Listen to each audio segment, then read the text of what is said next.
got me down again.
Like, ride with me if you ride with me, you can slide with me if you feel like 550 on the 5 sticky, come get high with me, that's a deal, right? Ride with me if you ride with me, you can slide with me if you feel like 550 on the 5 sticky, come get high with me, that's a deal, right? That's a deal, right? That's a bet, right? That's a bet, right? That's a deal, right? That's a deal, right? That's a bet, right? That's a deal, right? That's a deal, right? That's a deal, right? That's a deal, right? Ayy, coming down like precipitation. I ain't never met a limitation. Hate plotting my elimination. Gotta go to Google for the information. I'm a superstar, so I gotta shine. Yo. Top dollar be the bottom line. Bottom feeding out of line. Yo. Turn your heart rate to a dotted line. Yeah, my zodiac probably dollar sign. Got the energy to win in my. I'm feeling great. Got a date with destiny, focusing on my fate. I don't give How the a fuck are we doing, huh? Everything that they ain't, it can't be. It won't How be. are we doing?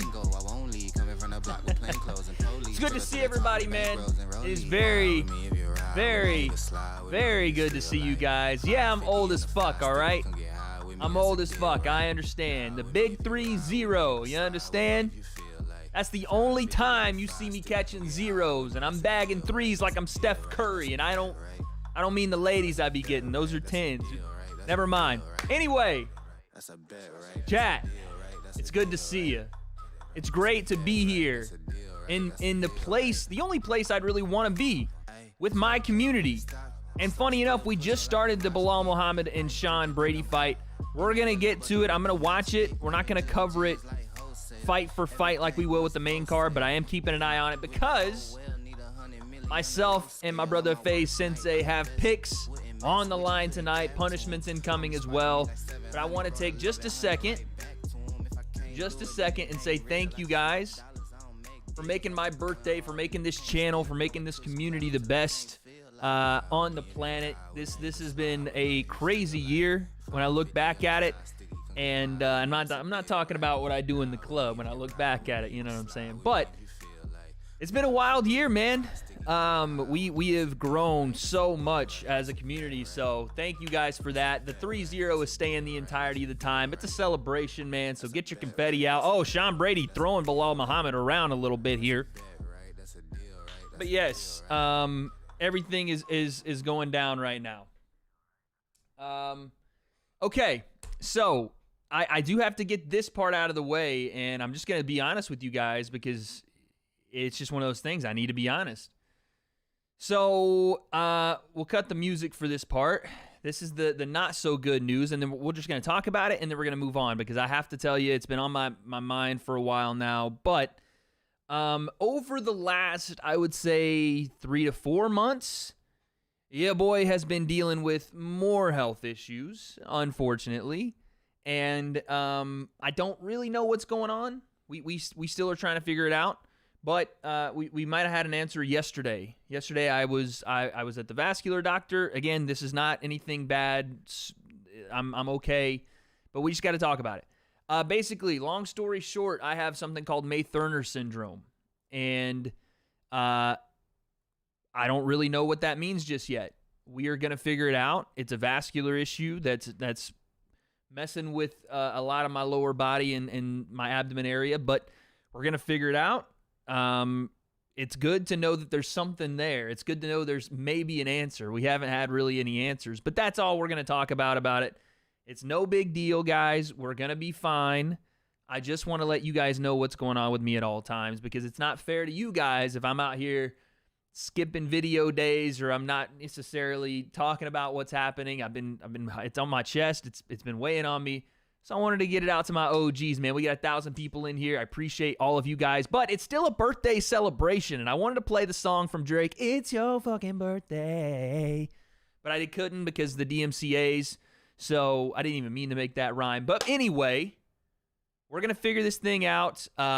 It's not going to keep us down for long, and regardless, we're still going to the fucking top, baby. But as I said, guys, and let's put the music back on for this. As I said, we have picks today, so let's get to this. Let's get to this UFC card really quickly. And I don't know the wagers, so if you guys are not subscribed over at the Breakdown on YouTube, make sure you guys go over there and subscribe because, quite frankly, I don't know what we're gonna do for punishments. But let's take a look at this really quickly. Where is my webcam? Of course, it never works. And there we go. Okay, so what is happening there? How do I open this folder? There we go. Sorry, I'm old. Why are my notifications not working? What is happening right now? My YouTube alerts aren't popping up. Nothing's happening. Anyway, okay, here are the fights for the main card and the Sean Brady fight we picked as well. I'm taking Sean Brady by submission or decision. Payday. Okay, there we go. Payday. I know that. There they go. I thought I changed that, so we're gonna have to fix that in a second. I picked Gamrot. I picked by decision. Sean O'Malley by split decision. Aljamain Sterling by decision or submission, and Islam Makhachev by submission. I picked all those. If you want to go ahead and put the house down, if you want to put some money down on these fights, usually you know how the bets go. And what I mean is, whatever I pick, you go opposite because... And transition today, the stream is sponsored by MyBookie. That's right, MyBookie.ag. It's the spot to be. Sign up now using promo code WADE if you guys want to bet on these fights. I put, I think, 200 down on those picks to win about 900. So if everything goes my way in the rounds I want it to go, then we're okay. But as of right now, like I said, these fights are still available outside of the Sean Brady fight. Maybe some live odds as well. Habib is in Bilal Muhammad's corner. I did not expect that. But yes, guys, go ahead. Use code WADE when you sign up at MyBookie. And again, it's not just for the UFC fights. We got NFL coming on tomorrow. We got NBA back. We got baseball playoffs, all that good stuff and more. So thank you to MyBookie for sponsoring this stream, guys. Please bet and gamble responsibly. Let's get back to the stream. I wasn't ready with the transition. And wipe. There we go. Now these are back. Okay. So, guys, we're going to do something fun after this fight because I am going to be dead honest with you. I'm not very concerned and or interested in the Caitlin Chugagian fight. From the little bits I've seen, Sean Brady has won the first round, which is good for me. But we're going to do some fun stuff here. I had you guys yesterday send me some things on Twitter. If you wanted to wish your boy a happy birthday, I had you guys send me some videos. Those I haven't watched, so no pre-watch Andy here. I'm gonna actually watch him live on stream. If you've gotten a reaction, it's not been from me, it's been from my boy Christian. So shout out Christian. We're gonna see what these things look like. I know that. Seth with the 20. Happy birthday, my guy. Just want to say you did a fantastic job at the DAZN event. Hey, I appreciate that, man. Thank you. Can't wait to see you down in Austin later. That's right, guys. I'm going to be in Austin on November 15th or 16th. I'm going to see you guys there. Sin with the 5. Hope you get better so I can face the winner of you versus JMX. But for real, hope you get better. Yeah, listen. I'm going to be honest with you guys. Boxing is nowhere in my mind right now. I haven't been able to work out. I haven't been able to do anything. And quite frankly, this thing has spooked me to a degree. I want to just make sure we get all the way through it, take care of it completely, and then I can get on with my life. But maybe one day, we'll see. As of right now, I'm perfectly happy being the Ariel Helwani of my scene. Shout out to Ariel, man. Daniel with the 143 no message. Thank you. Okay, so chat, let's make sure we keep an eye on this Sean Brady Bilal Muhammad fight because I got some skin in the game here. We'll actually put the round timer on for number 3, but we are going to, after that, do some birthday messages. Someone just said, man, fuck Ariel, way better. Why you gotta go at Ariel like that, man? It's not like that. I like Ariel. I like the nose, man. Come on. All right, so Bilal Muhammad making a run here in the second round. I didn't expect this to be a walkover fight for Sean Brady at all. I think a lot of people underestimate Bilal Muhammad. Him being that number 5 ranked guy, he did just take down, figuratively and literally, Wonderboy Thompson. Who knows what would have happened in that Leon Edwards fight. But Sean Brady's a guy that not a lot of people want to fight, so he's taking that challenge. Fair play to Bilal Muhammad.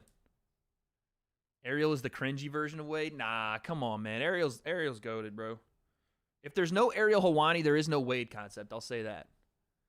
There's a lot of guys that inspired me to do what I do now, and without them, I wouldn't be here. So you'll never hear me taking a fat shit on Ariel. Oh, Sean Brady goes takedown stuffed by Bilal Muhammad. Let's put some music back on, man. What happened to my music? Oh, I got to put on, is it lo-fi? I do it every stream. Lo-fi. I got to put on the lo-fi hip-hop. And this is my old age, chat. This is my old age coming back to haunt me. because I don't know how to say it. I don't know how to say the terms. Okay? So don't hate me. All right. Let's watch this fight, and then we'll get to our birthday messages. Are you doing the naughty today, W.A.D.E? No, that's another thing. I have been completely abstinent in the realm of that because again, payday. Oh, You want I forgot to payday? change that. I know that. We'll keep Canelo, even though it's not a Canelo thing today. We'll keep him there. Actually, no, I do want to change it. Payday. You want payday? I know that. Thank you, Canelo. And again, it's because the whatever's going on with me is affecting pretty much everything. Oh, nice outside leg kick from Sean Brady there. This is a pretty, like, very even fight we have here, but Belal Muhammad putting on some pressure. Brady coming back. Saying the last name Brady while commentating makes me, oh, big right hand, Belal Muhammad. Oh, he might have hurt Sean Brady there. Oh, another right hand. Oh, snap. All over Sean Brady here. No, not like this. Don't let me lose my first fight. Not like this. Oh, uppercut Belal. Oh my God, he's all over Sean Brady. No, dude. Not like this. Uppercuts, right hands. Oh, another big one. He rocked him again. Left hook. Oh, this is gonna go. This isn't gonna get out of the second round. 20 seconds. He's all over him. Right hands, uppercuts. Swinging, and the referee steps in. No way. Oh my God. I must have been behind because I saw some people put TKO, but you can never tell if the chat is trolling or not. Damn it. All right, chat, keep score. I'm already down 0-1 in my picks. I just lost my first bet on the night. It wouldn't be a Wade Concept live stream if not, though, guys. Let's be honest. It wouldn't be my live stream if I didn't completely fuck the picks up. God, already? Unbelievable. Yo, Rinks with the 2. Hey, Wade, you're the GOAT. I've been watching for a long time. Appreciate that. Thank you. Krista with the 5. Will you be going to Arizona for a special interview? I tried to make that interview happen, guys. I really did. I reached out. I tried, but I think that Jake is not doing as much media this time around, and I understand why. But I just couldn't get him. I tried. I tried to reach out. I talked to BJ. I talked to some other people, and just it didn't work out. Either I was in London when they were available, or during fight week they were going to shut down any media they didn't have to do, and that's okay. You know, we'll get him. It's just couldn't do it this time, unfortunately. Kurt with the 2. Happy 30th, Wade. Can I have feet pics? You don't want to see these feet right now. My toes are like hand knuckles. I have not been taking care of the dogs. The dogs have been out of the lot for a while now. They're stanking. They look like Oscar Mayer Franks. It's not great, but maybe. Trey Campbell with the 5. Getting my own studio flat and gotten myself a full-time job. Can't wait for the main event. Happy birthday, dude. Trey, man, way to level up in life, dude. Getting his own studio, getting his own apartment, man. Getting his own flat, as they say in the UK, bruv. Got a full-time job, and he's kicking back watching the UFC main event. That's leveling up in life, man. Listen, anytime you can just get those little wins in life. Little wins equal big ones, right? So you just got to keep rolling with the wins. Big ups, Trey, man. Thank you for the 5. Okay. Belal Muhammad with the win. Let's see what he's got to say.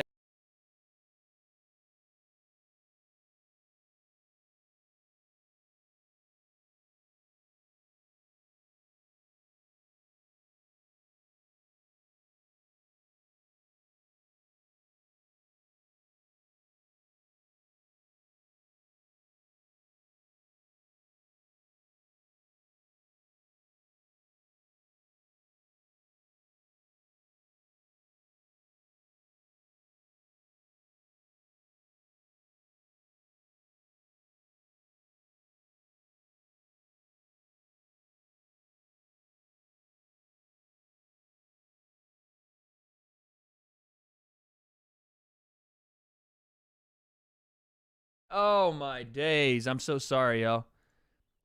I'm over here talking. You guys can't hear me. I was saying Belal Muhammad at 170. At 170 with Coach Habib in his corner. He didn't just win this fight by wrestling.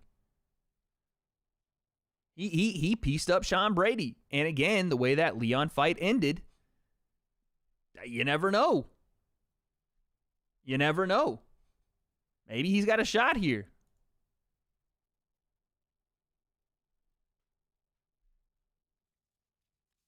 Hydration, chat. Chris Stokes said unsubscribe. I muted for 10 seconds. A man unsubscribed.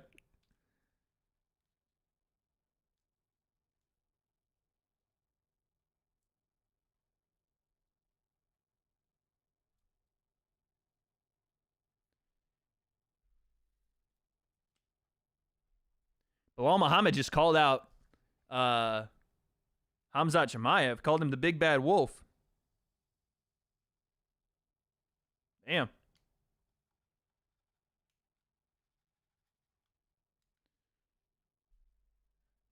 No, I'm not drinking Prime. I'm drinking Drip Drops. I don't know what that is. Yeah, I'm down with that fight, man. Bilal and Hamzat, I'm down with that. For sure. Okay. Chat, who's ready for birthday celebrations, man? Who's ready for birthday celebrations? I will keep this. I will keep the fight over here so we can see it still. But let's go ahead and celebrate some birthday things, man. Let's celebrate. Okay. Not me. All right. Fuck off. Let's go ahead and start with a familiar face, man. Let's go ahead and start with a familiar face. I haven't actually watched these yet. Oh my god. Oh my god. Okay. So this is our first one. Let me get it tuned up. Chat, are you ready? All right. So here's my boy Sensei. Appreciate Sensei calling into the show here, or not calling in, but sending in a video to the show here.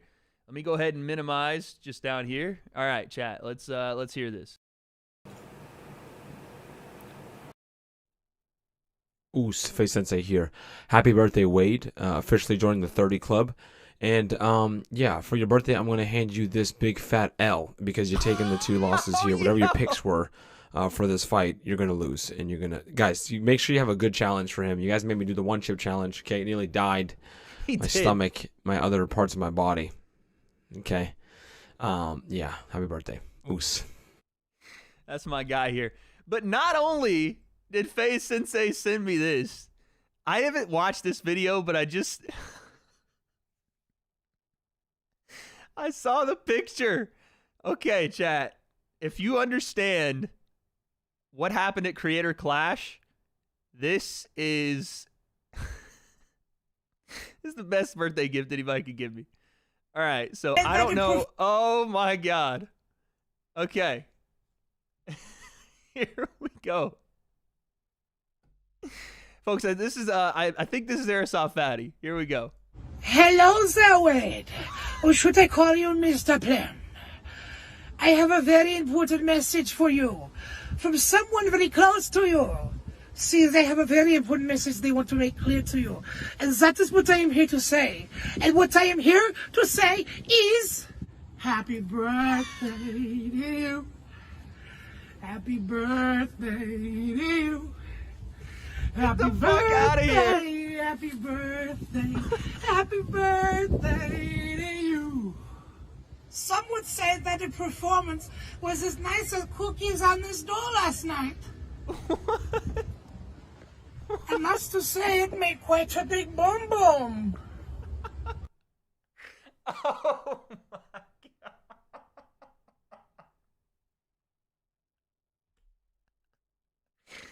I fucking can't understand. How did he? Okay. I don't know how he did this, but man, that might be one of the greatest birthday gifts I've ever gotten. Thank you, my brother Sensei. Thank you so much. I love that guy. Shout out Airsoft Fatty. I don't know what this is supposed to be. But there that is, man. What a way to start. Okay, let's do this. Let me just go back here. Airsoft Fatty is literally the songbird of our generation. He actually is, man. He actually is. That is insane. Okay, so the rest of these are going to be from you guys, man. This is going to be what's happening for the rest of these these videos, okay? So, oh my God, I can't even think about anything right now. I did not expect that.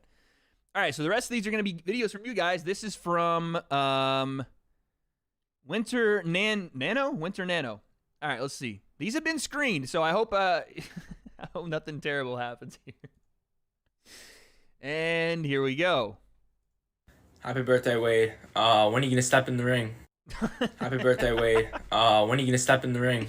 All right, listen. Let's look at my boy Nando's setup here, man. Because first off, he didn't show with a full head. He's got a good head of hair. He didn't want to, he didn't want to go there. But is he in an accountant's office? What are these files in the background here? He's in somebody's office, doing his thing. Maybe he's at his internship. Probably should put a suit on, not the t-shirt. When am I stepping in the ring?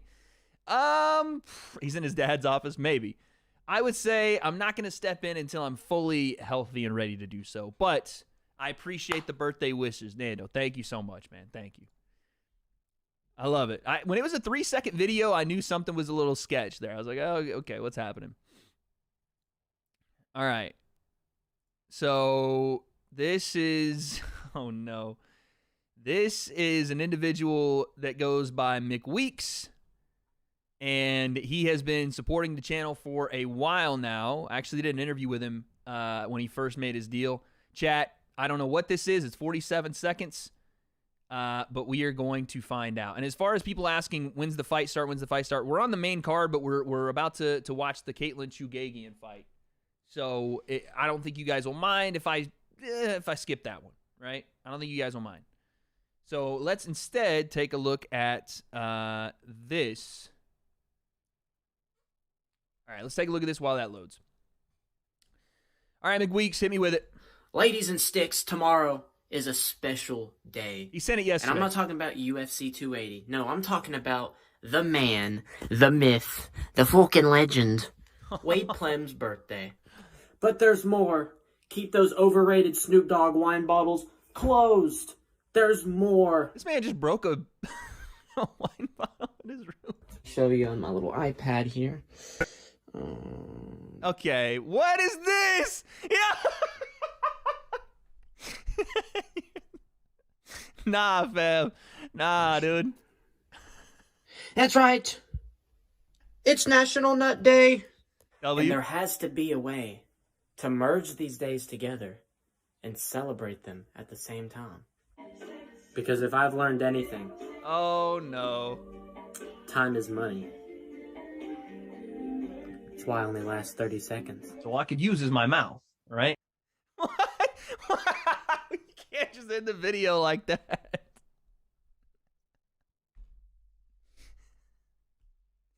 You can't just end the video like that. What the fuck? All right, man. There's Weeks. Appreciate that. I don't know what to say, man. Thank you. Thank you for the birthday wishes. Let's take a look here. Should have some other ones here. All right. Let's see what my guy here. This is Critty, a.k.a. Kinda Christian. Not my Christian. Not my OG, my brother. But this one is someone sent to me yesterday. Again, some of these have been screened. I don't know if all of them have been. So if something happens, just roll with it, guys. I have no idea. Here we go. This is Critty. Hey, happy birthday to the GOAT, W.A.D.E himself. Been around since 30K subs, which is around how much I've spent on your secret OnlyFans, which is why I'm living in my parents' garage with no electricity whatsoever. But for real, shout out Wade. Happy birthday, man. You're killing it. You inspire me so much. You inspire so many other people, man. Keep being a legend out there, all right? Now I'm going to go around... Yeah, I inspire this guy so much. He's beating the shit out of me in an empty, dark garage like he's fucking Bane in the Batman movies. This is great. With my sparring partner here. So, I have no idea who let this man in the venue looking like Mr. Clean's fucking bodyguard. Why does my face look like that What is this tape, or did he give me a Fu Manchu? What, like? What? Okay, dude. All right, there we go. Appreciate it from my boy Critty there. There's that. I don't have a secret OnlyFans. Whoever has robbed this man for $30K, please give him his money back, please. Oh no, this one doesn't look great already. This one is payday. You want payday? I know that. Someone just said Astrid Wet versus Julia Rose. Let's make it happen. That fight actually would be dope. This one's from BBX on Twitter. We're not going to do... We're going to get back to the cards. I'll get to donations in a second, guys, but I do want to watch these. These are hilarious. Okay. From BBX on Twitter. Let's hear it. Oh, no. Bro, if this thing shows what I think... What is that?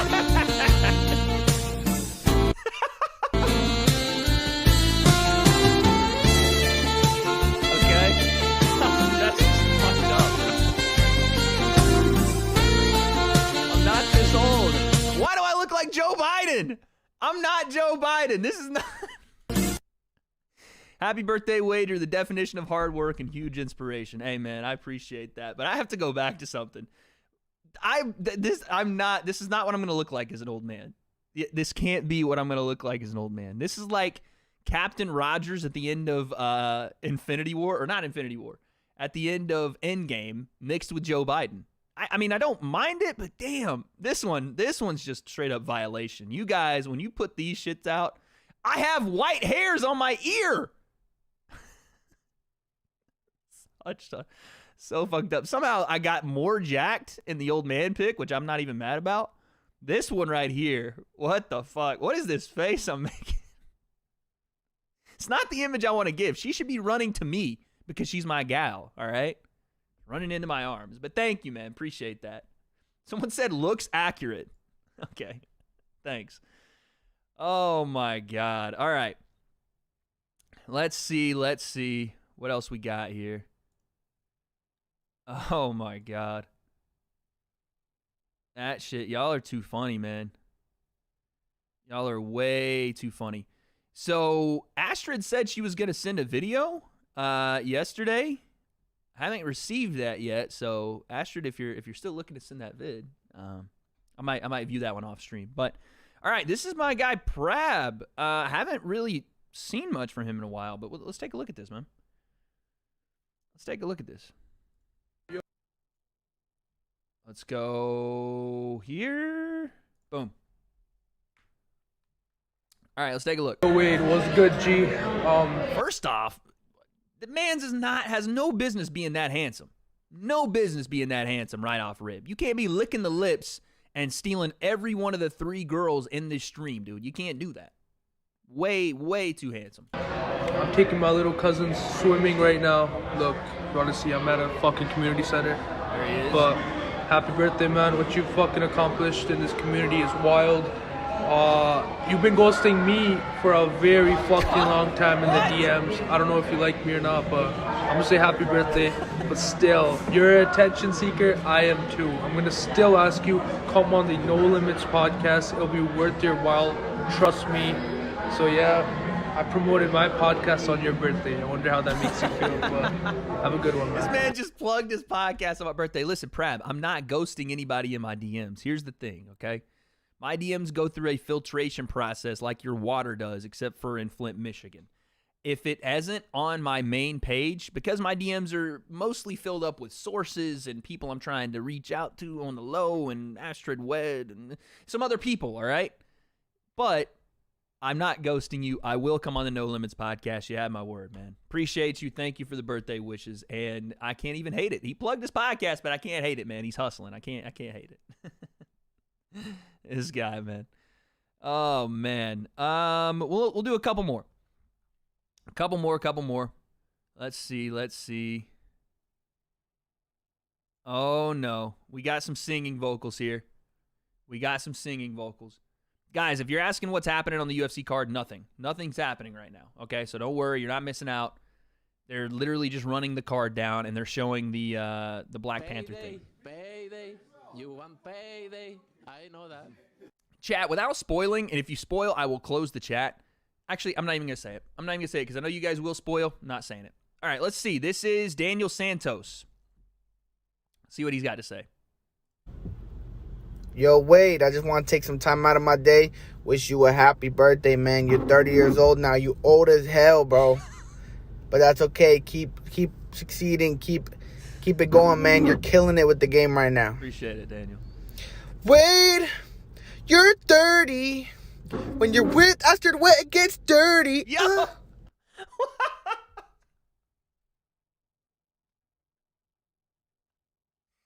Oh, what have I done, man? What have I done to my community? What was that at the end? With Astrid Wet, it gets dirty.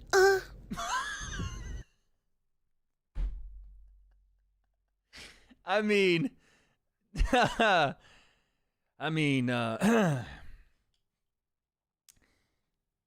not wrong. Anyway, no, man, Daniel, I appreciate it. You guys are fucking nuts. You're nuts. Let's see if do we have any more in here? If not, we'll go ahead and move on. Let's see. Again, some of these haven't been checked, so I'm so sketched out by these, but let's see. What is this?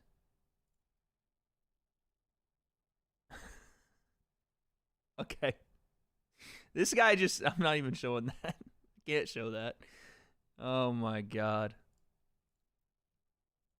All right, let's see this one, man. Again, some of these haven't been pre-screened, so I apologize ahead of time. Someone just said, Wade, don't work Misfits 3 so we can have a watch party. No, I got to go work, man. I got to go work. I got to build that relationship, you feel? All right. This one is from Slammy. Okay, Slammy. First off, the hairstyle is fire. This is controlled chaos right here, right? This is controlled chaos. I've never seen eyebrows looking like someone's square root function on the calculator, but fair play. You've done well. All right, let's hear it. Yo, Wade, happy birthday, bro. You're such a... Goo goo gaga. I'm a baby. Okay, I don't even want to read the rest of this because it's going to get bad. I'm not doing it, bro. This is why I said some of these aren't filtered, all right? So I can't watch this. I'm just going to mute it just to make sure that this was not going to... Okay, I did a good thing here. I did a good thing by stopping that when I did. Jesus Christ. Okay. I think that's it, guys. I think that is it. I think that's the last of them, the last of the Mohicans. Listen, if you guys have anything else, if someone else sends one in, I'll check back at the end of stream. But let's go ahead and get back to what we were doing, baby. Let's go ahead and get back to it. I can't. Fucking crazy. I just want to say I love you guys to death, man. To death. Unbelievable stuff. Okay. By the way, just so everybody knows, Tennessee is absolutely destroying Tennessee Martin right now. In other words, the University of Tennessee Vols are back. Number 3 in the nation, college football. We do this. And I want to remind everyone that, yes, wagers are on the line right now. Me and FaZe Sensei. He's up 1. He's up 1 as of right now. But again, Caitlin Chugagian is on the screen, and I can't be bothered with it. So instead, let's take a look, ladies and gentlemen. Let's take a look at Tennessee for the Natty. Let's go, baby. Let's take a look at this, at the Misfits 3 card, man. We're not looking back at memories right now. So let's take a look at this. First off, we got Rockman Jr. and Vitor Belfort. Chat, let's just do a quick prediction because I'm not, who still has wired headphones? Your boy. I'm 30, guys. I'm 30. What do you expect? I'm not going to be on live stream for this one, so I want to get quick predictions here. I want to get quick predictions.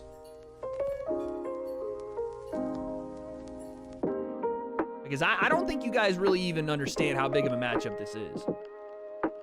This is huge. In our scene, this is huge. Vitor fucking Belfort? Come on now. I'm going to give you guys 3 minutes here. Go. Go ahead. Polls up now. Poll is up right now. Coffee and unicorns. What kind of freaking... I love this fight, man. 4-round fight. Rahman Jr., Vitor Belfort. The TRT guy, yep. Payday. And You I want don't know payday? exactly I know that. how this is going to be regulated, but let's just say Vitor looking like that after years of flabby body before having TRT Vitor before that. Let's just say the juice is flowing once again. Why 4 rounds? I'm not sure. But I think that works out better for Hasim. I do. I think it works out better for him. No feeling out process. Go in and throw bangs. You know what I mean? That's what I think. IDK, if I would classify this main event as YouTube boxing, yeah, this is not the quote-unquote YouTube boxing. And I saw some people going, why is this called crossover boxing? Like, why are we calling it crossover boxing? This fight is the reason we're calling it crossover boxing. Because, and I'm not even like, if you don't like the name crossover boxing, that's fine.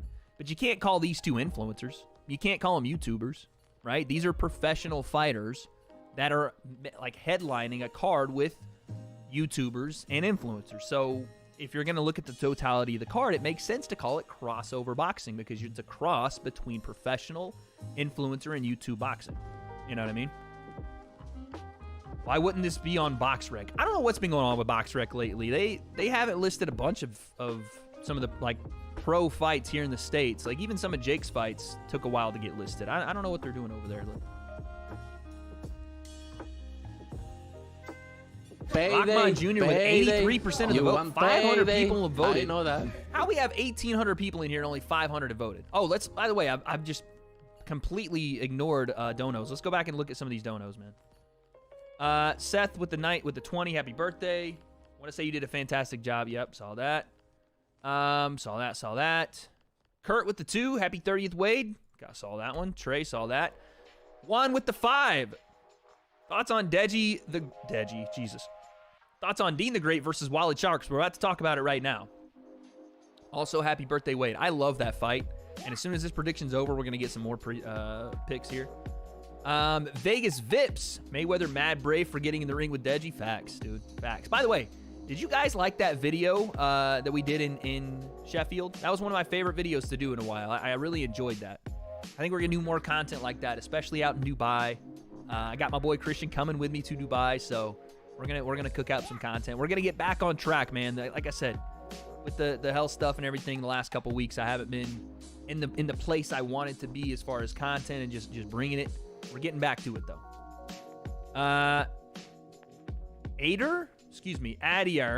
Adiar Lopez with the 5. Happy birthday, Wade. Can't wait for you to get in the ring and break down your own footage leading up to the fight. Yeah, I know. That's something you guys really want. And one day we may get there.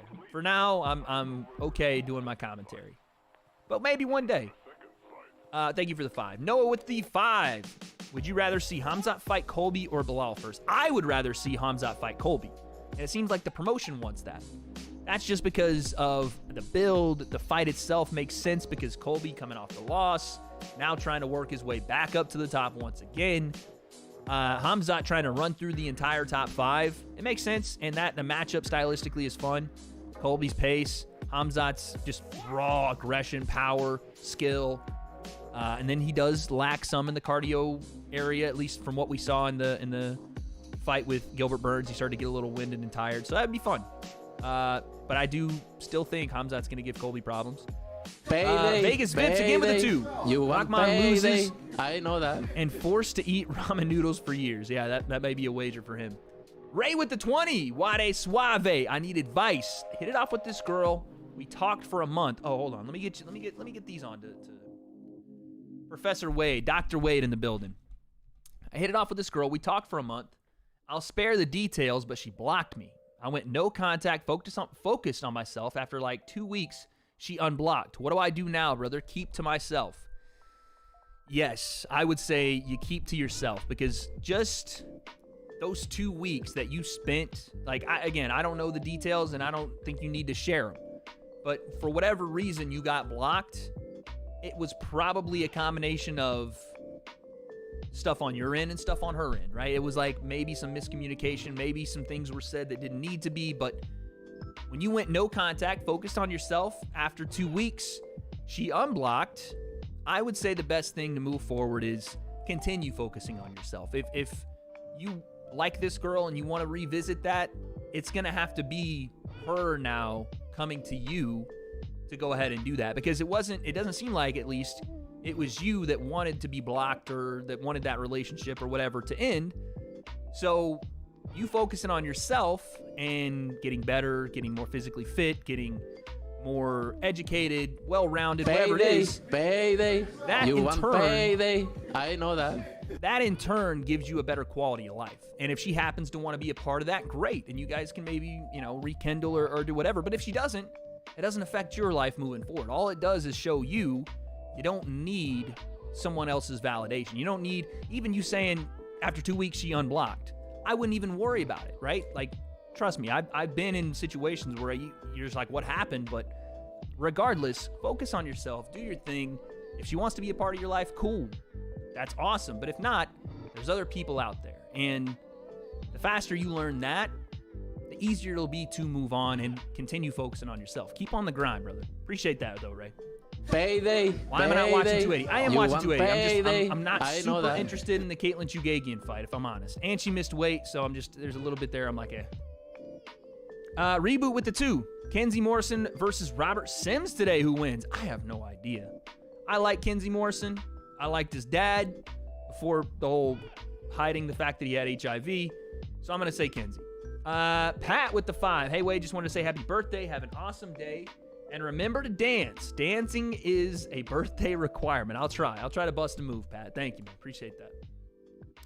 Yo, Jay King with the 10. Happy birthday, Wade. Hope you get as many girls as W.A.D.E Suave. Impossible.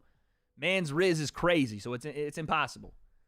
All right, so Rockmon Jr. wins the poll at 85%. Listen, I'm not going to sit here and disagree. Rockmon's dangerous. Dangerous. All right, let's take a look at some of these other fights. Boom. This is the one that I was talking about, all right? Let's do a poll here as well.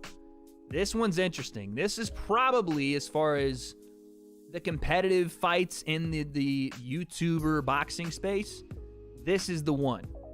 At the lower weight classes, we haven't seen, outside of, to be fair, while it did fight Adam and beat him, we haven't seen a lot of guys match up yet, at least not in a fair matchup. So W.A.D.E, this is a fight for the people, man. This is a fight for the people. I don't know how my emails keep showing up. Who wins? Payday. Let's see. You want payday? I know that. W.A.D.E. Because this one's tough, man. I almost consider this a toss-up. If I'm being honest.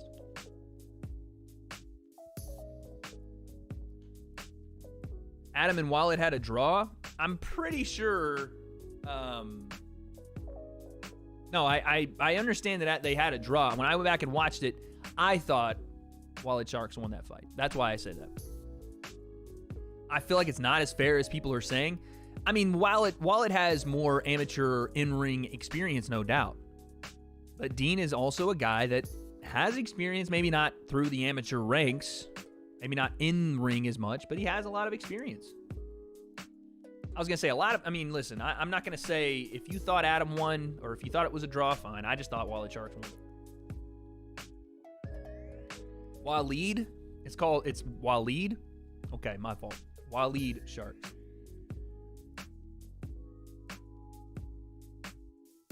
Had a shitty day, got fired, and feel lost, but your content puts my mind at ease. Hey, SW Reacts, appreciate you being in here, man. Listen, it's one day, and unfortunately, it's a bad one for you. But there's many, many good ones ahead. Many, many good ones. Don't let this day ruin the next few, man. It sucks, but it happened. And a job is just that, man. There'll be more. Pick yourself up. I'm here for you. We're all here for you. Do your thing. W.A.D.E? Okay. Sorry, I'm mispronouncing names. Main card for the UFC is on right now, but we're in the first fight. Not a fight I'm super interested in, so we're going to wait to commentate. I want to talk about Misfits number 3. It's coming up. Okay, so we have Dean with the 73% of the vote. Man, you guys are really sleeping on W.A.D.E Sharks. Dang. Okay. Interesting. All right. So that fight's happening. They haven't released the full card yet, so we're still waiting on some of the other fights. But let's take a look at this. Payday. You want payday? Want payday? Also, chat, we have a banger video coming out for the breakdown where Sensei and I debate one of the best fights that can be made right now in YouTube boxing. And, yeah, you guys are going to get very opinionated on that one, I'm pretty sure. Going to get very opinionated. It's a really, really good video. I think it's coming out tomorrow. All right, so let's take a look at this right here. Kenny and DK Money. Yeah, that one's going to be a fun one. I fully expect Kenny to win that fight. So I'm looking through Global Titans. You know, it's crazy. You're seeing all this. And then, boom, here's your boy doing his thing. Dude, it was wholesome. Yeah, like madness. That whole thing was madness. But then we have Jack Fincham, and my boy, pretty boy, Anthony Taylor. He is one of the most active guys in the scene. That's going to be a fun fight. Fully expect it to go here, but we'll see. This card is what I wanted to show you guys. It's stacked up. Got our women's fight on there as well. Got Paulie Malignaggi. Come on, son. As much as, you know, him and Connor had their back and forth, Paulie's a legend in the analyst game, man. People really, really respect this guy because, of course, one of the better boxers of his time and coming out of Gleason's in New York. Unfortunately, you know, couldn't get those massive wins, but still a mind for the game. And then we have Sammy Guevara. I don't even understand how this happened, but okay. Sammy Guevara. And you know what's funny? I don't even know yet what my responsibility is going to be on the commentary team. I don't know if I'm leading commentary. I don't know if I'm color commentary. I have no idea. But Sammy Guevara is going to be there. So, you know, shout out AEW, I guess. And then there's your boy. They did me dirty with this picture. I swear they fat boothed my face. My face has never looked like that. They had to have fat boothed me, bro. This is crazy. This is crazy, man. I know what picture this is, too. This is the Showstar picture, but I got like a double chin. Why do I look dirty? I know.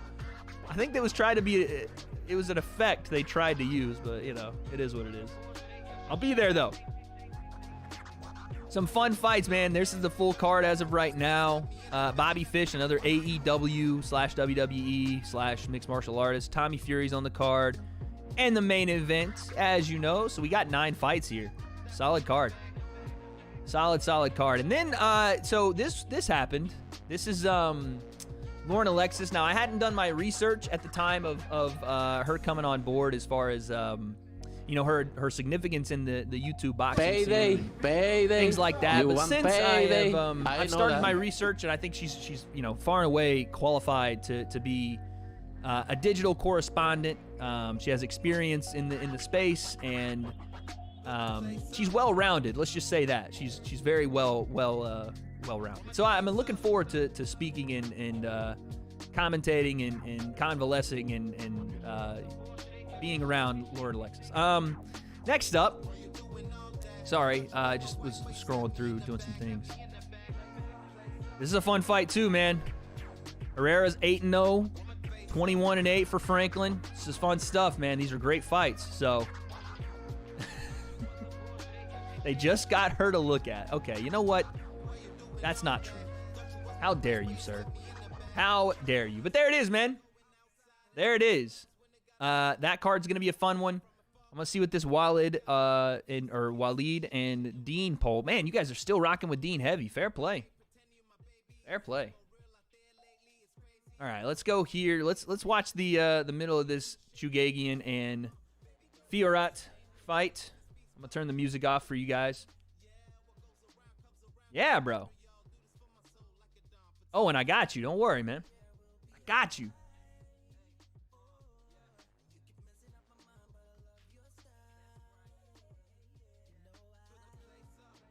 Dean is a young talent. I see him beating Waleed. Listen, Waleed is young.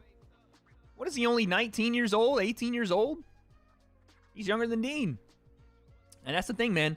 In our scene, we have so many young guys that this is going to build. It's going to build someone into a massive superstar one day. Massive. I don't know who, I don't know why, I don't know when, but someone is going to come out of this that's a skilled boxer and has the charisma, has the entertainment value, and really just the community to take this thing and really create. Like, Slim is on the cusp of doing this.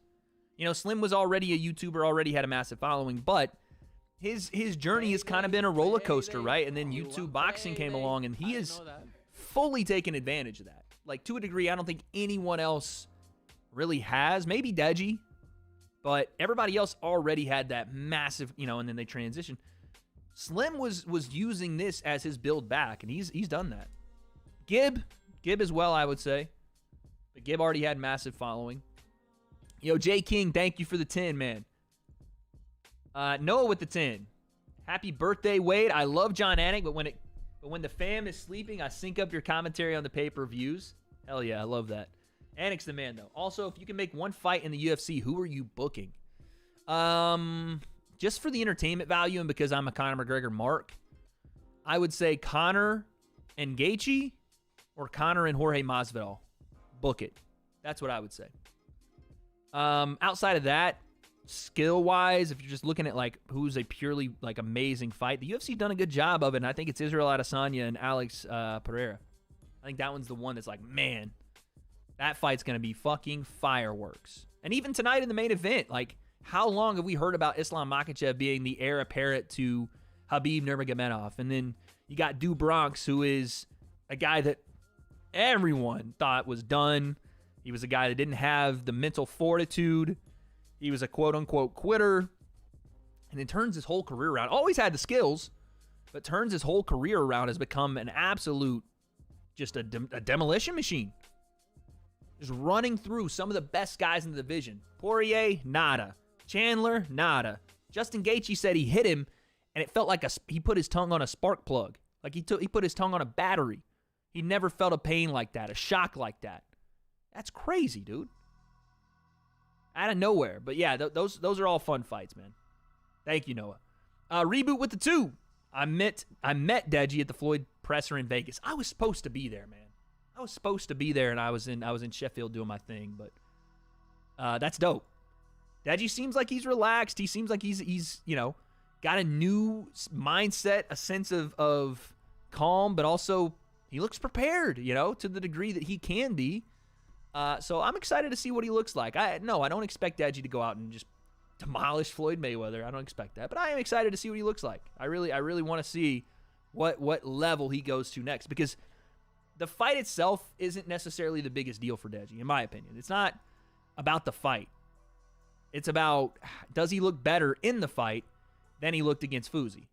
Because ideally what we're going to have is Deji hopefully comes out of there unscathed to a degree, you know, like he doesn't just get flat knocked out cold, or he doesn't have any serious injuries, you know, please no. And then he comes back into the YouTube boxing scene, and that experience, like we talked about with Logan, of being in there with Floyd, of having another training camp under his belt, is going to benefit him massively. Whether it's him versus a guy like Jay Swingler, or him versus, I don't know, there's a ton of guys out there that want that fight. Jay, Bryce, Gibb, Joe Weller, like whoever, it's going to benefit him massively, just staying active, being in camp again, not necessarily the fight. Although that will benefit him too. iDubbbz versus Jay Swingler, who you got? Ooh, that's fun. iDubbbz and Jay Swingler would be fun, man, because Ian can take shots. He absolutely can. And he's got a different style, man. He's not a guy that throws a ton of explosive power, but I'm not going to sit here and say he's Nate Diaz, but that would be who he would, you know, replicate his style out of. More flowy combos. You're not necessarily getting touched with one and it's sparking you out cold, but maybe the accumulation, right? And like I said, he took shots from Dr. Mike, heavy shots. Although they were in 14s, so, you know. But still, in 10s, it'd be a fun fight. But Jay is another guy that impressed me a lot.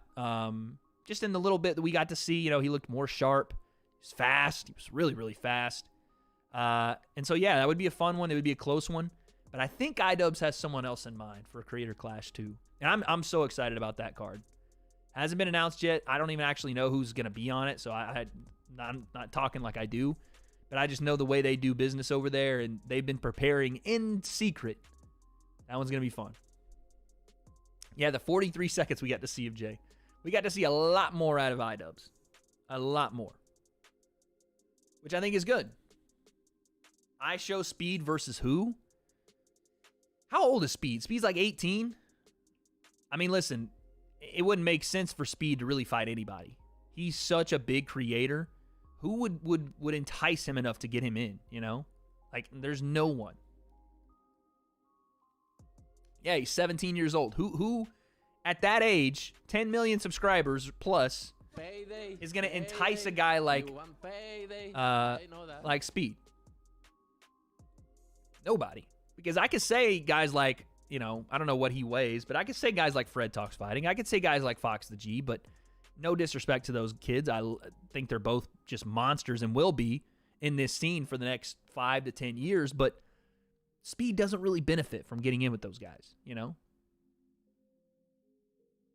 Fox the G better? That's the question. Who do you guys think wins a fight between Fox the G and Fred Talks Fighting? Because it seems like they're on a collision course, and that one is fun. That one's fun. And Fred is dangerous, buddy. Dangerous. And so is Fox. I mean, I've anointed Fox as if, you know, he's self-taught up until recently, but if he got in a nice camp and did it for a couple of years, he could be, you know, the chosen one. But so could Fred. Fred's a guy that doesn't talk about it a lot, but he's got a lot of experience.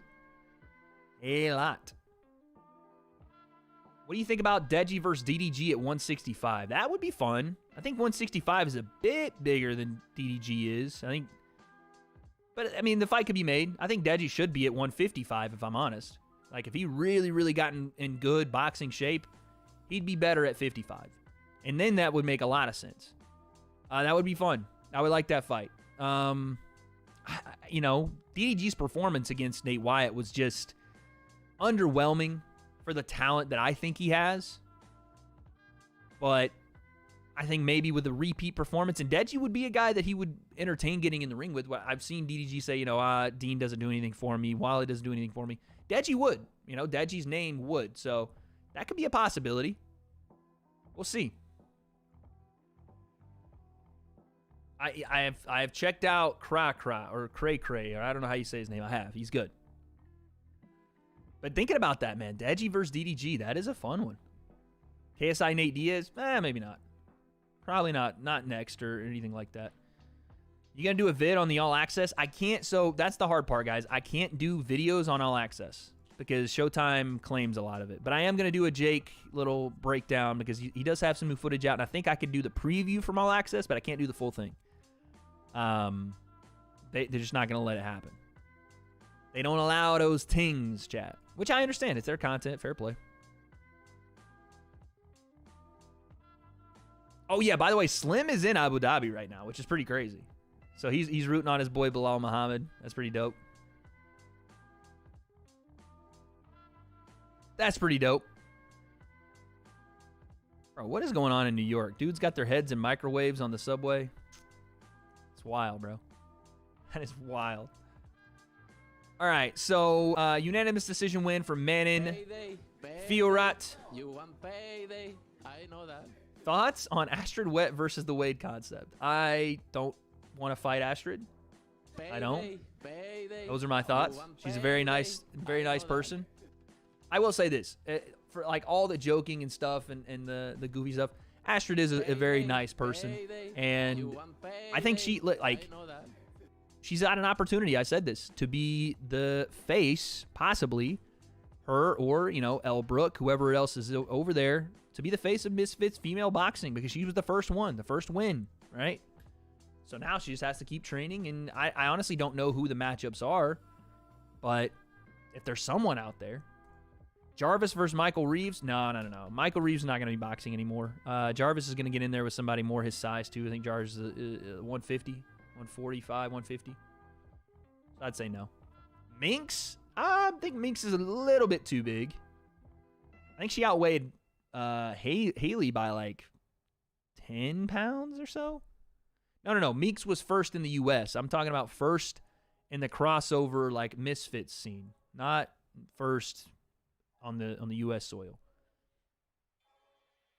I mean, if you're carrying the flag, if you're the flag bearer for Misfits female boxing, it would be Astrid right now. Overt Flow versus K, that's not happening, right, chat? That was fake. So I don't really have any thoughts on that. It's not happening. I got reached out to by somebody in my DMs about that Cobra King boxing thing. I don't know if it's real or not, but it doesn't feel like it is. It doesn't feel like it is.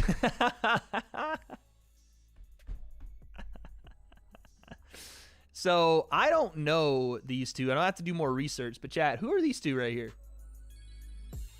Who are these two? Fangs and...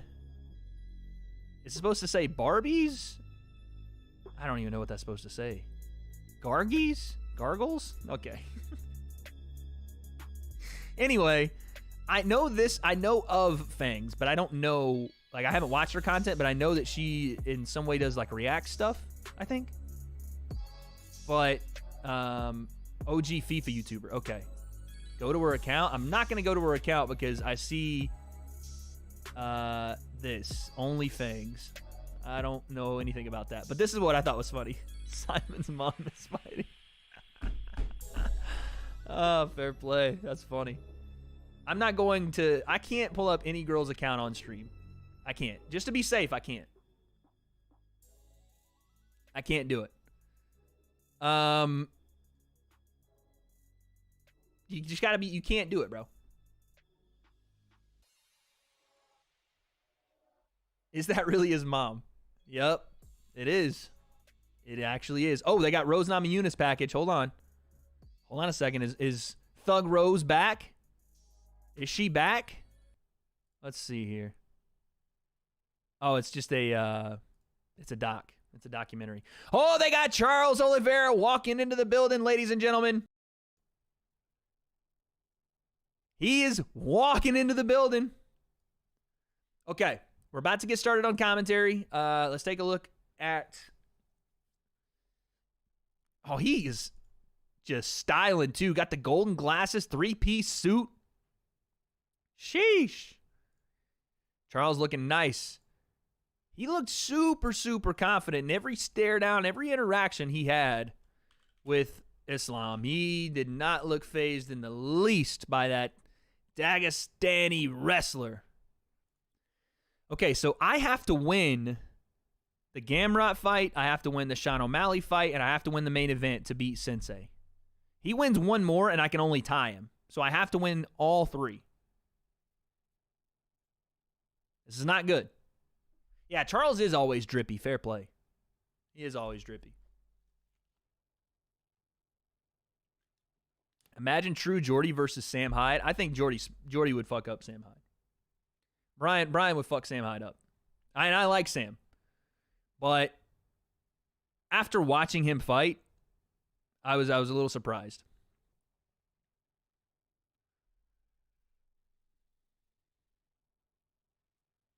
Now, Epic Mealtime versus Brian would be a fun one.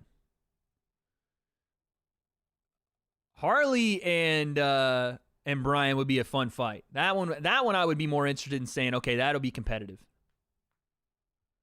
Thoughts on JMX versus Logan? I think that's the fight for Joel, man. I think like Joel has put himself in a place with that win where if he can get one more, then Logan's on the table for him.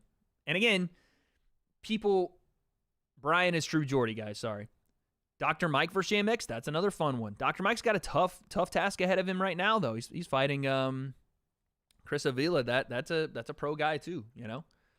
But Logan and JMX is, you just don't have a lot of guys that match up with Logan. That's why JMX is such a big opportunity in front of him. Like, clout-wise, size-wise, there's not a bunch of great matchups because Logan's a freak. He's tall, he's big, he's strong. There's not a ton of guys at 200-plus pounds that match up well with him. And Joel is a guy that at least gets Logan back in the ring. As far as how the fight would go, I mean, as of right now, I would see Logan having advantages there, absolutely. But that's why Joel just needs to get another fight, man. I think if he got on that November card and had a crazy good performance and shook some more of that rust off, then we have a different conversation. Someone said JMX needs to go on a hunger strike to fight Slim. Slim's fighting guys bigger than him all the time, man. I wouldn't be surprised. But I think the fight really should be JMX and Temper, JMX Dr. Mike, sure. And then, like I said, one more win for Joel, and Logan's right there. Logan versus Le'Veon. Let's see what Le'Veon does in this fight, because Le'Veon Bell has the biggest challenge in front of him for a guy in his second fight fighting the decorated striker that is Uriah Hall. Madness, dude. Complete madness. So fair play. I really want to see how if Le'Veon Bell survives that fight. That's important to me. Does he survive that fight? True Jordy versus Eddie Hall. I don't know. They're boys, I'm pretty sure. I don't know if that one would work out. All right, let me make sure my timers are working. Make sure my timers are going here. All right, we're good. I'll make them a little bigger for you guys, too. Oh, snap. I didn't even do this. By the way, guys. There, that should be up there. My fault. By the way, guys, before we get into this fight, we still have 3 fights on the main card that you can bet on. Actually, 4, if you want to get in quickly.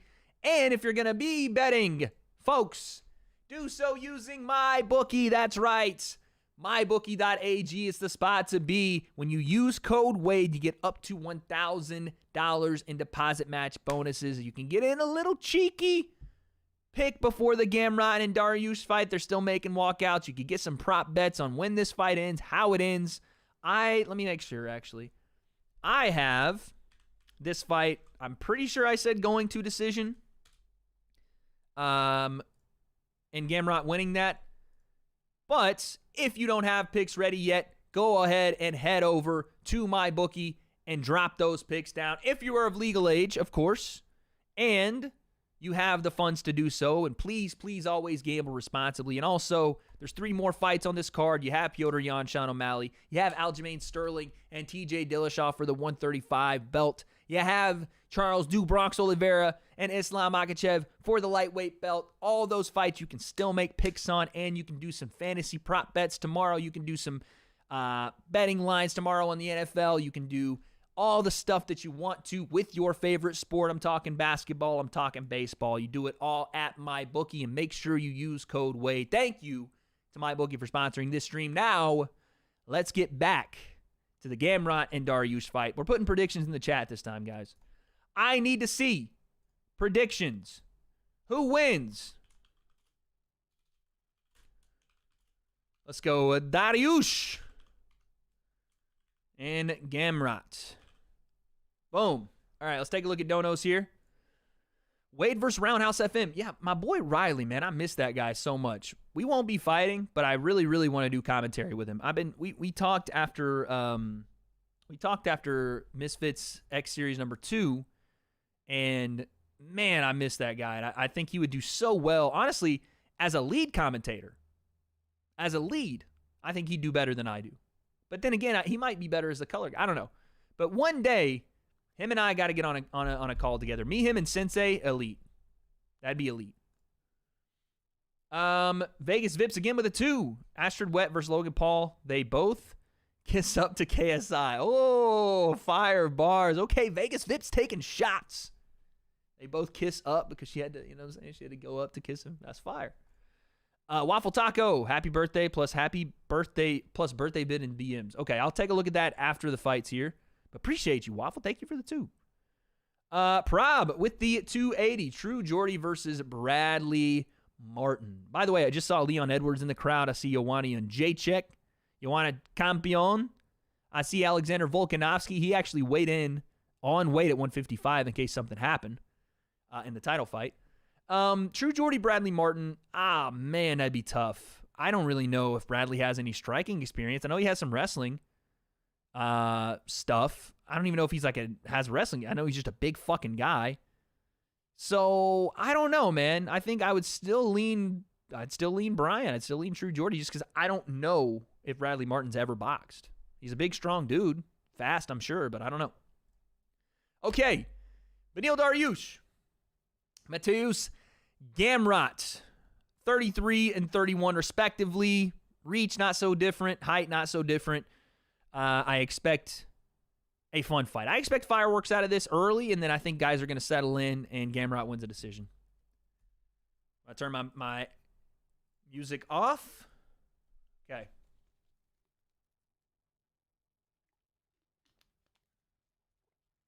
Wade, how was it growing up in the 60s? It was beautiful. Me and your mother had many occasions where we snuck out and did some fun things. It was awesome. It was great. Ryan Taylor versus Temper? I don't mind it. Why isn't Sensei commentating on Misfits? That's a good question. I need to reach out and try to get Mams to get him on one of those.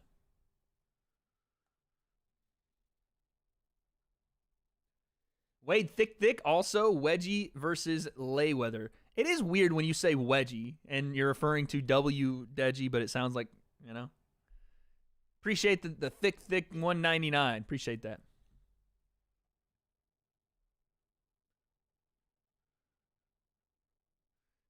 I just read Nicole say, I'm well, thanks, Wade is the daddy. What? But I'd realize it's somebody's name. All right, Dariush. Got a big left hand, good grappler. Let's see, man. Let's see.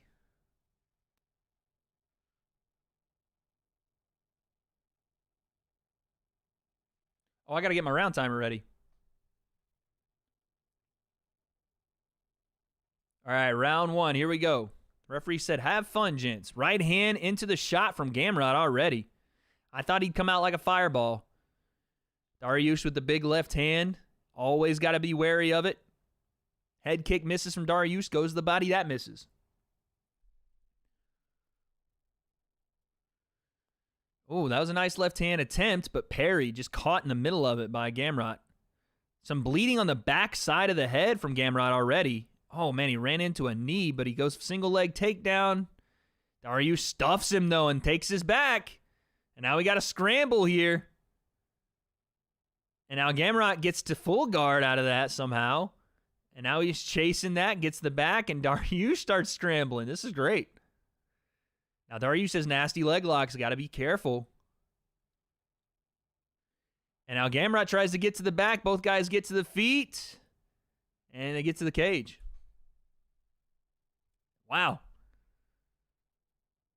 Yeah, Gamrot, I don't know if he caught an elbow to the side of the head, but he's bleeding there. And now they separate back to the center of the octagon. Oh, is it cauliflower that burst? Is that what happened?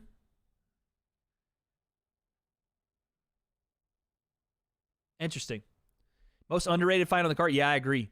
I mean, Dariush is one win away from, again, being in that same position Bilal Muhammad is in, where you're like, you can't really deny him anymore. Outside leg kick, Dariush, jab, Gamrot. A lot to prove here for Gamrot. Another guy, again, just like Sean Brady, where it's like you have an opportunity versus a top 5 or top 6 guy, and then all of a sudden, it's off to the races if you win this one. And you got to have guys like Beneil and guys like Bilal who are going to take that risk. And look at this, Dariush is rolling for a leg lock again, and this might get. He's got both legs. This might get dangerous and tricky here for Gamrot if he's not careful. Nothing as of right now, but he might be looking heel hook. Oh, throws a hammer fist off of it. It's a very awkward position they're in. Looks like Gamrot's going to slip out of the side. He's trapped that lead leg, though. But now he lets it go. And more transitions in the grappling. I like this a lot. This is fun. And it's happened in the first round where both guys are relatively still dry, right? They're not sweating yet. There's not a ton of blood, even though there was some on Gamrot's face. You're going to see a lot more of these transitions where they can still hold on, right? They're not slipping out of things. It just shows they're both high level. Oh, right hand off the break there from Gamrot. I think he hurt his hand throwing it. Dariush comes forward, stalking. Gamrot looks takedown again and puts Beneil down, but again, nice sprawl. Traps the leg, and he might be looking backpack position. Man, Dariush just hangs on you. Crazy. Bro, is 30 your age, or are you 3-0 in boxing? I'm definitely not 3-0 in boxing. So, yes, 30 is my age. You guys are going Beneil, 64%. Man, you guys really do not like when I make picks, huh? You guys legit do bet the house the opposite way. We're losing this one, all right, because Gamrot's going to win. I hope. I hope.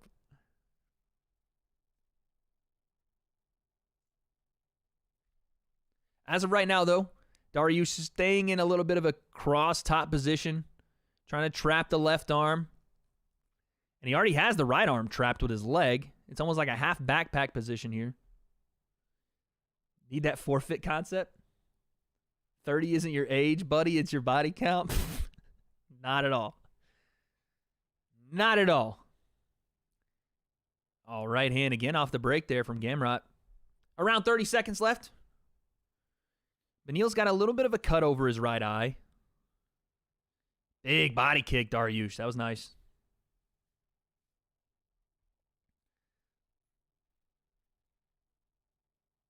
Both guys throwing feints. Beneil tries to go body kick again. Not quite there. Last 14 seconds. Front kick from Gamrot. Gamrot tries to go after him and slips, and that's the end of the round. Round one, tough, man. Dariush, just because of the kicks low, kicks to the body, the on top of most of the grappling positions, right?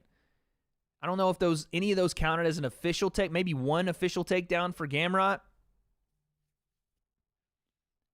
Close one, but I think I'm going to lean Dariush round one.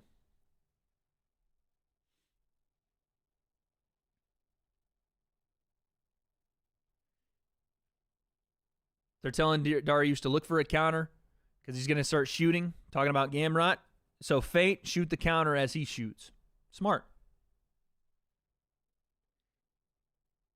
They're telling him more feints. He's scared on the feet, and he's already tired. I don't know about him being already tired, but he is shooting a lot already. So you can tell that he may not want to stand in exchange. Is that Steve Harvey in the crowd? I'm pretty sure I just saw Steve Harvey sitting in the crowd. Front kick from Gamrot, and then he shoots again. Stuffed.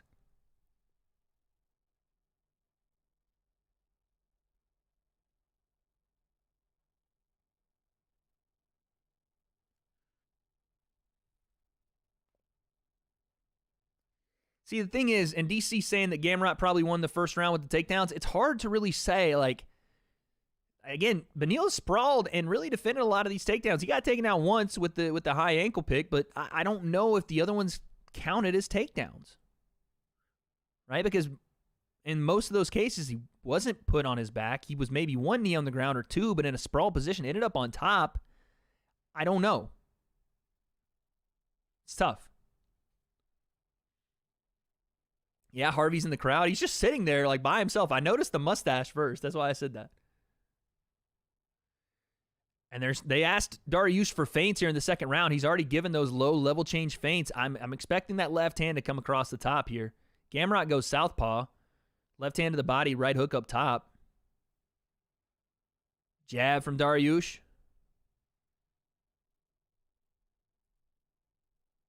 Trying to stalk forward here. Big knee from Dariush. Nice step-in knee. It's like, again, he's throwing that as a step-in kick, but it just transitions to throw the knee instead because he's so close. The distance closes, so he just drives the knee into the stomach. And again, step-in, big body kick. Here comes the shot from Gamrot. Looks to get on a single, and Benny defends it.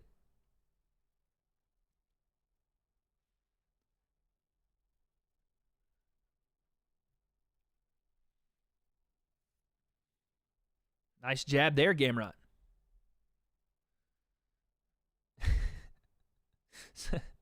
Devin, thanks, man. 30 isn't his body count. Wade is a virgin. Wade Suave is the one racking up the bodies. That's true. I leave the bodies to Wade Suave. That's what I do.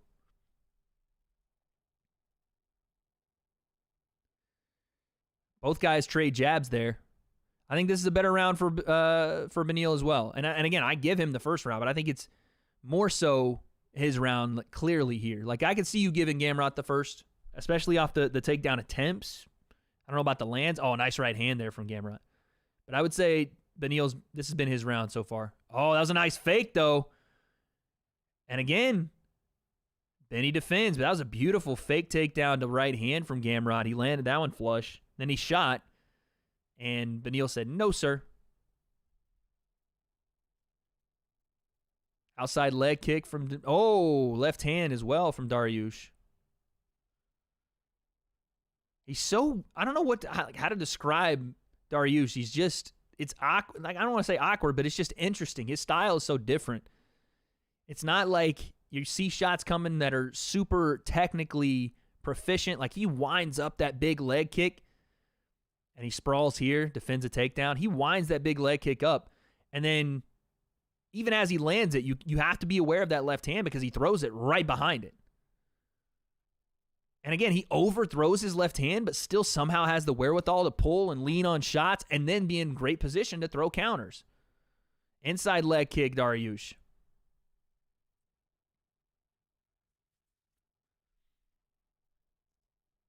Oh, Beneil goes high, catches on the face with the toes with that head kick. Okay, we got 2K in the building. Let's go, chat. 2K people watching. Let's get it. 2-0 Dariush. So far, I mean, I would agree. Oh, big left hand. Vegas has the odds at -120 to Gamrot still, so I think they're going to give him that first round, but I would say this one is definitely Dariush's. I don't mind it being 1-1. I saw it a little differently, but I will say, fine. If it's 1-1, this is a clear round 2 to Beneil, which is not good for me because I need Gamrot to win this fight, or else I have to win the next 3. No, I just have to win the next 2 to tie. Right hand from Gamrot.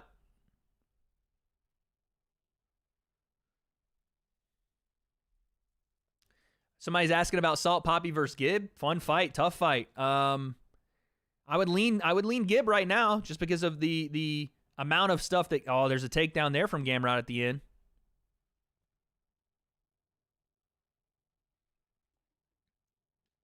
Dariush wins that round. I would say I'd lean Gibb right now just because Gibb has. It's not just about the experience. Gibb has wins versus credible, high-level guys. And I'm not saying Halal Ham isn't. Like, that's a big win for Salt Poppy, but he has wins versus, guys that I think are pretty, like, top of the level, top of the scene guys, like Taylor Holder. Obviously, the Jake fight is never going to look great for Gibb, but he does hold a win over Jay Swingler, and that win's going to look better as Jay continues to beat guys, if he continues to beat guys. The Taylor win's going to look great as Taylor comes back. I don't think the Andy Worski win, while the knockout was spectacular, I don't think you're ever going to see anyone try to convince you that Andy Worski is a top-level guy in the YouTube boxing scene. Now, that doesn't mean anything when they actually step in and fight. It's going to be about who's more skilled, right? Who's been prepared more, who has the superior game plan, but just looking at it from the outside view right now, I just need to see more out of Salt Poppy, and that's not his fault. No one wants to fight him, but it's a fun fight. It's competitive. How much did I bet tonight? I think $200 I put down tonight. I've already lost my first fight. I put, I think, 40 down on, Gamrot goes leg lock. No, Beneil gets out and then takes his back. Then we're scrambling a bit here. And Gamrot is a high-level grappler, but Dariush is showing him he's at that same level. Like, you're not catching him with leg locks. You're not taking him down and holding him there. The scrambles have been amazing this fight. Yeah, I think I put 40 down on Sean Brady to win by decision. Like, I'm a big prop bet guy, right? Get my money's worth.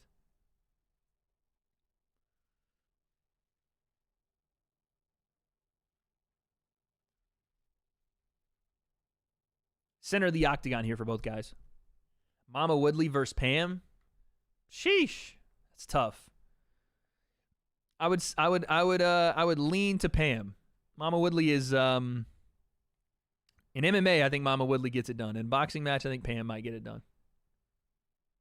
Can you place bets on fight events that you're commentating at? I don't do that. I don't know if I could or couldn't, but I don't do that just strictly from a remaining unbiased and untethered, and quite frankly, it's unethical in my opinion to be doing stuff like that, so I don't do that, no. Oh, big overhand just misses from Gamrot. Listen, this round is going to determine this fight. I thought Beneil won the first slightly, but now it looks like there's a fight in the crowd. People are turned around away from the cage.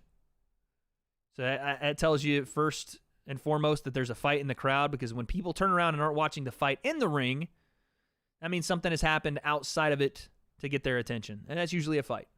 So we'll see. Do I know Kai's next opponent? I think you mean KSI, but if you mean Kai from Twitch, it's probably the Twitch brass that won't recognize that he's the best streamer on the platform. But do I know KSI's next opponent? No, I do not. Gamrot goes takedown, tries to get Beneil. Can he get him down? No, cannot, man. And now Beneil's on one foot. He cannot get him down.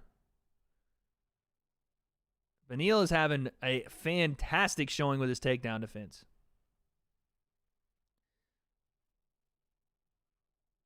Man, what defense there from Dariush. And again, what's sad about MMA is takedown defense isn't scored. Like, it isn't scored and weighed as the same value as takedown offense. And it really should be. Like, the same amount of work is going into that defense as offense. He stuffed 13 of 16 takedowns in this fight. If you're going to score heavily for takedowns and ground control and top game and all that stuff, I think takedown defense should be scored equally. And it may be, but as far as I've seen, it's never been scored that way.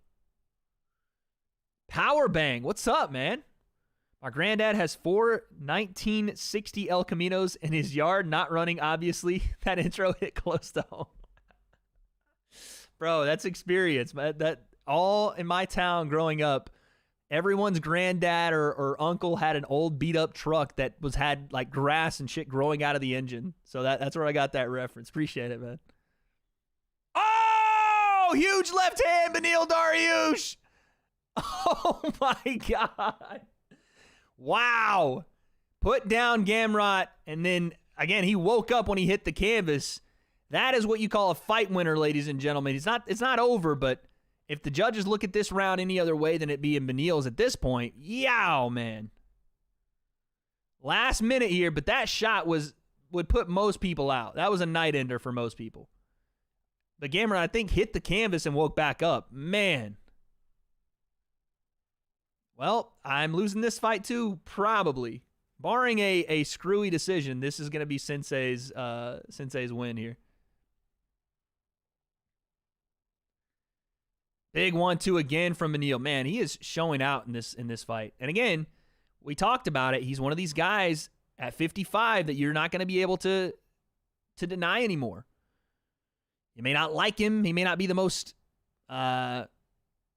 conducive to the promotion side of things, but man, he's talented. And I know that Gamrot's number 9 and we need to see him fight in the top 5, but that's what he's on the cusp of. Like, now you have to give him those big fights. Now he gets a Gaethje, or he gets a Dustin Poirier, or a Michael Chandler, or someone like that, or the loser of Charles and Islam, right? Like, that was the fight that was set up to begin with, him and Islam. And there it is. End of the fight, folks. That's got to be Beneil's fight. Damn it. Damn it.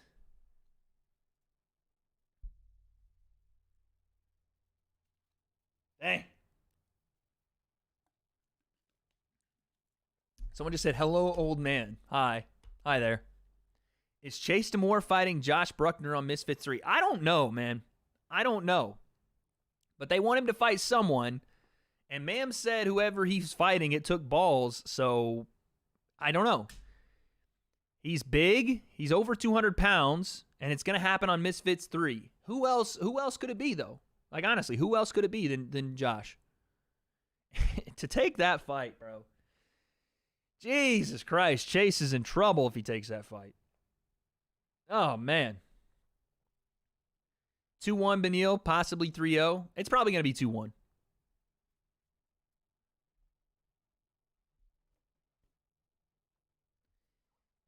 We'll read the decision chat, and then I got to use the bathroom.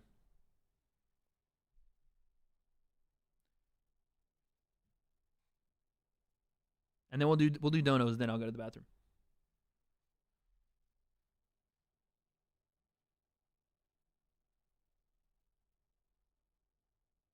Oh, 30-27. I was right. Yeah, Benil with the 30-27 unanimous. 2 30-27s, 129-28.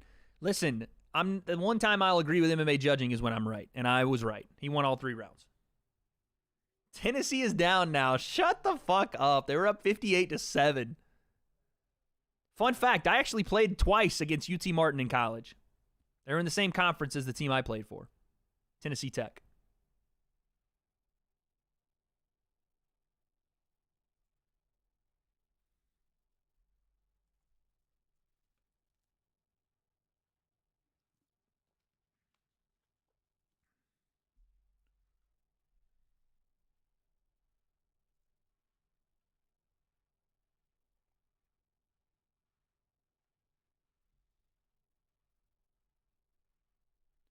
Benil shouts out his people in Iran.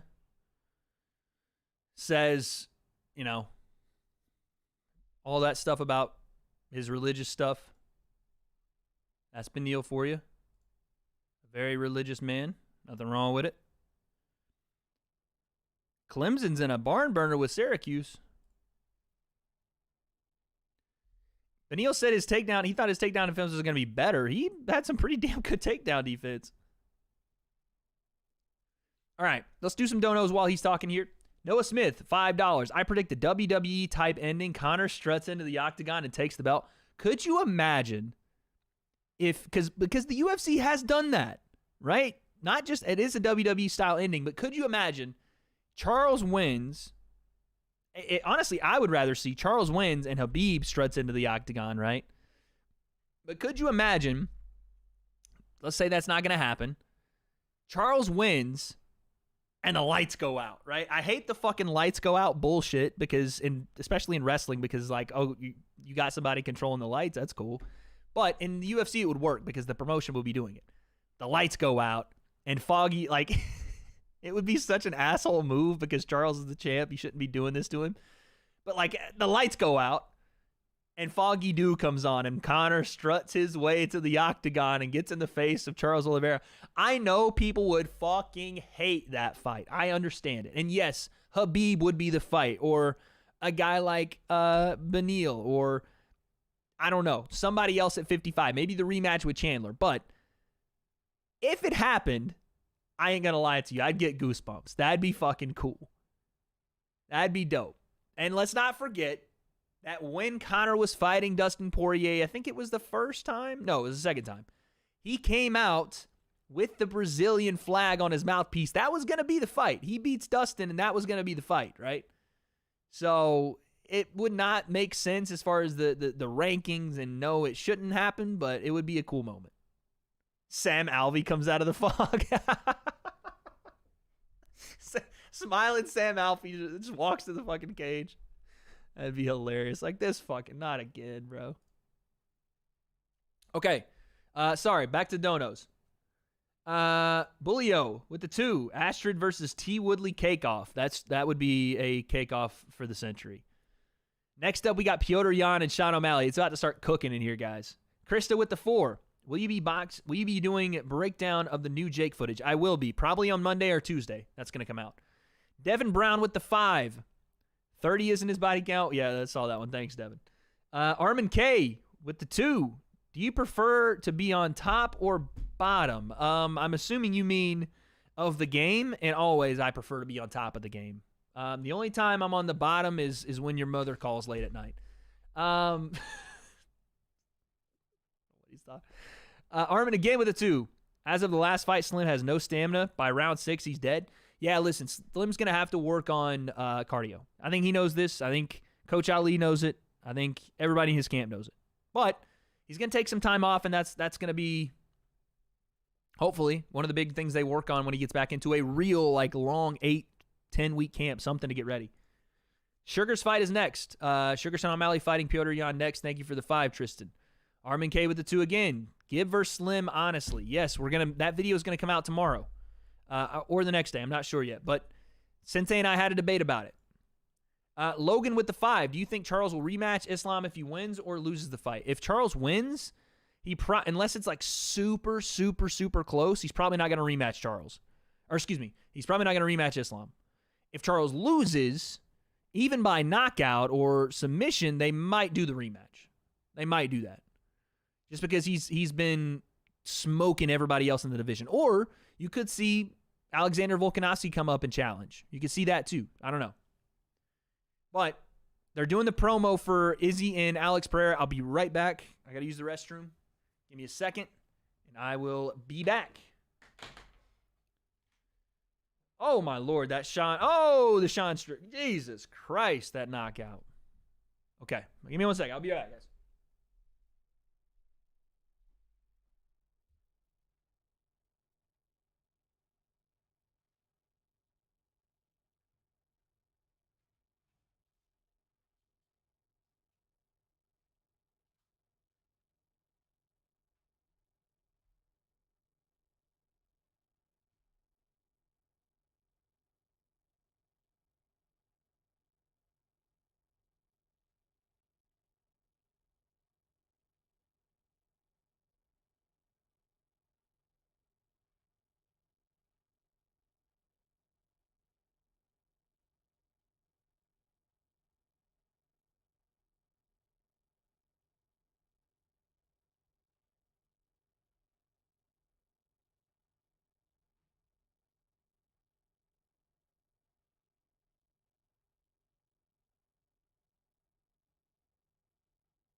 Okay. I washed the hands. Don't worry.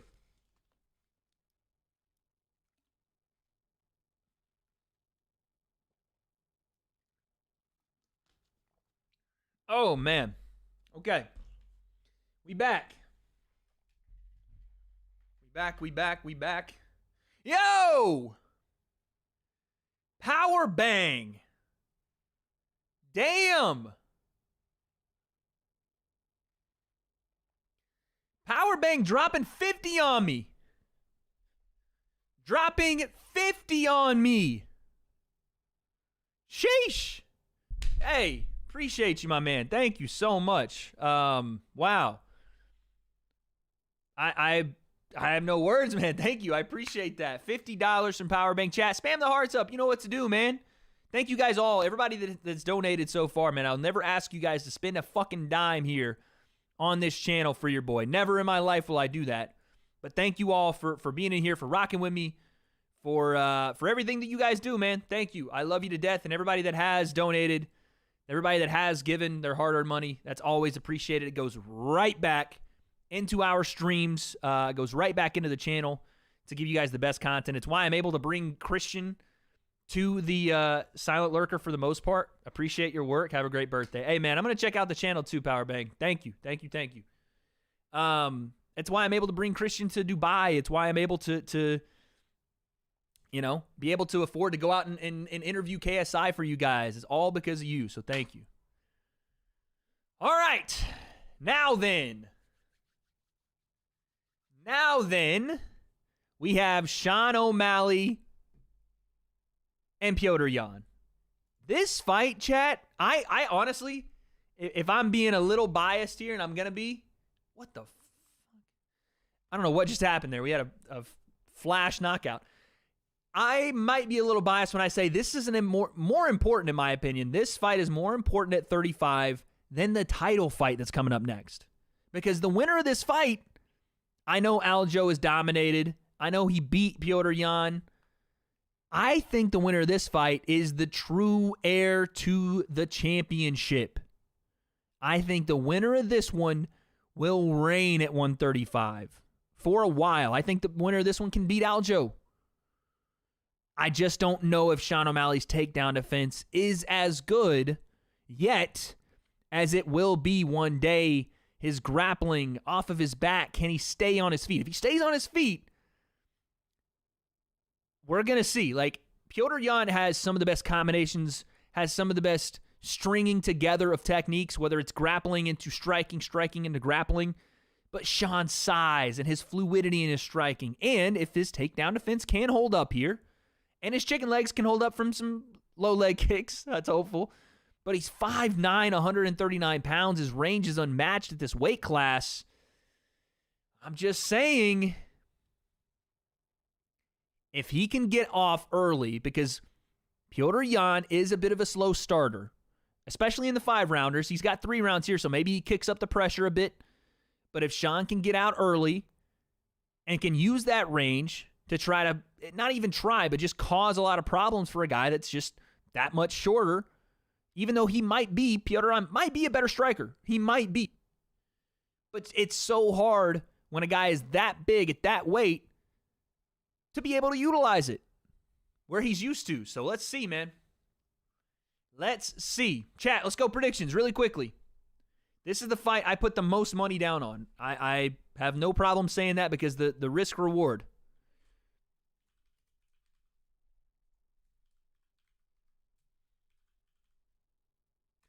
All right, here we go. Here we go. Hit me with those predictions. He came out to Lupe Fiasco Superstar. Can't hate it. Can't hate the song choice. What's my opinion on Sambo? I mean, it's a great base, obviously. Habib, Sambo guy. Islam, Sambo guy. Most Russians, Sambo guys. I think it's got its flaws like any other martial art, but I think it's a great base. I still think pure grappling, wrestling, like Sambo has elements of striking as well, but I think pure wrestling,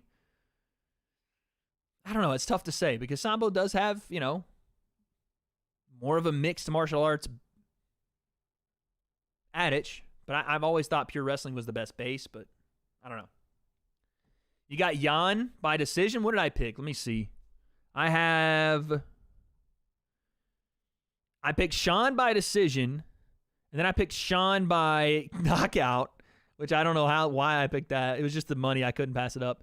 And then I picked just outright Sean as a winner. So Sean outright, Sean by decision was my big risk, and then I put a little small change down just because of the return for Sean by knockout.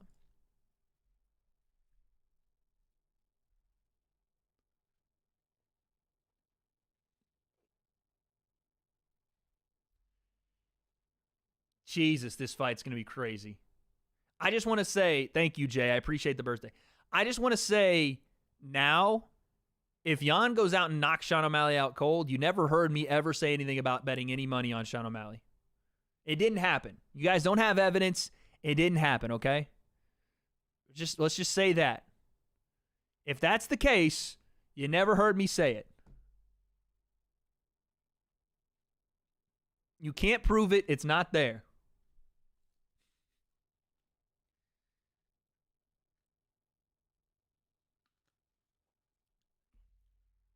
God, Petr Yan's face, dude.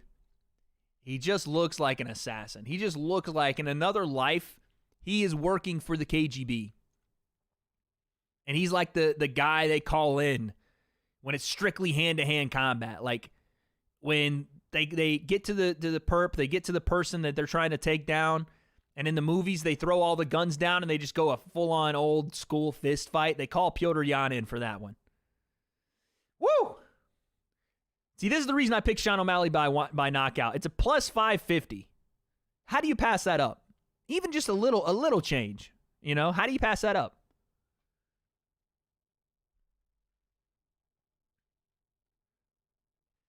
Jan's gonna eat him alive. The way I'm looking at Petr Yan right now, I'm terrified of that. I am terrified of that. Oh, buddy. Here we go. Let me make sure my round timers are ready. Okay, here is the... Oh, God, I said Sean was 5'9". He's 5'11". To 5'7.5" for Petr Yan. Reach, 5 inches to Sean O'Malley. Obviously, weight the same. I want to see the kick range. I don't really care too much about... I mean, yes, punch range. Sean's going to be more effective at range, right? The straight shots, the looping shots. But I want to see kick range for Sean. The push kicks, the teeps, the head kicks to the body. That's where I think you'll have the most advantage. And it's dangerous because you get one caught, and Petr Yan's going to go... he said 15-1, and Sean put up the 0 like he hasn't lost. He catches one of those kicks, and you're going for a ride. That's the hard part. Sean's really going to have to bank on the fact that he is bigger and taller. I wouldn't say stronger. Bigger and taller, and he's going to have to keep his back off the mat. He's going to have to. I would even say keeping his back off the fence is the goal here, but especially off the ground. Especially. Knee strikes are great. Yeah, 100%. Whoever said that in chat, you are 100% correct. The knee strikes from Sean, if they do get into a clinch, if there's a bit of an opportunity to throw those, even off the back of the cage, needs to land those. Yes, I got the round timer, guys. Don't worry. Wade, you're going to lose this. The only thing I can do now is tie. I can't win. I can only tie. So if I have to win this fight and I have to win the main event picks.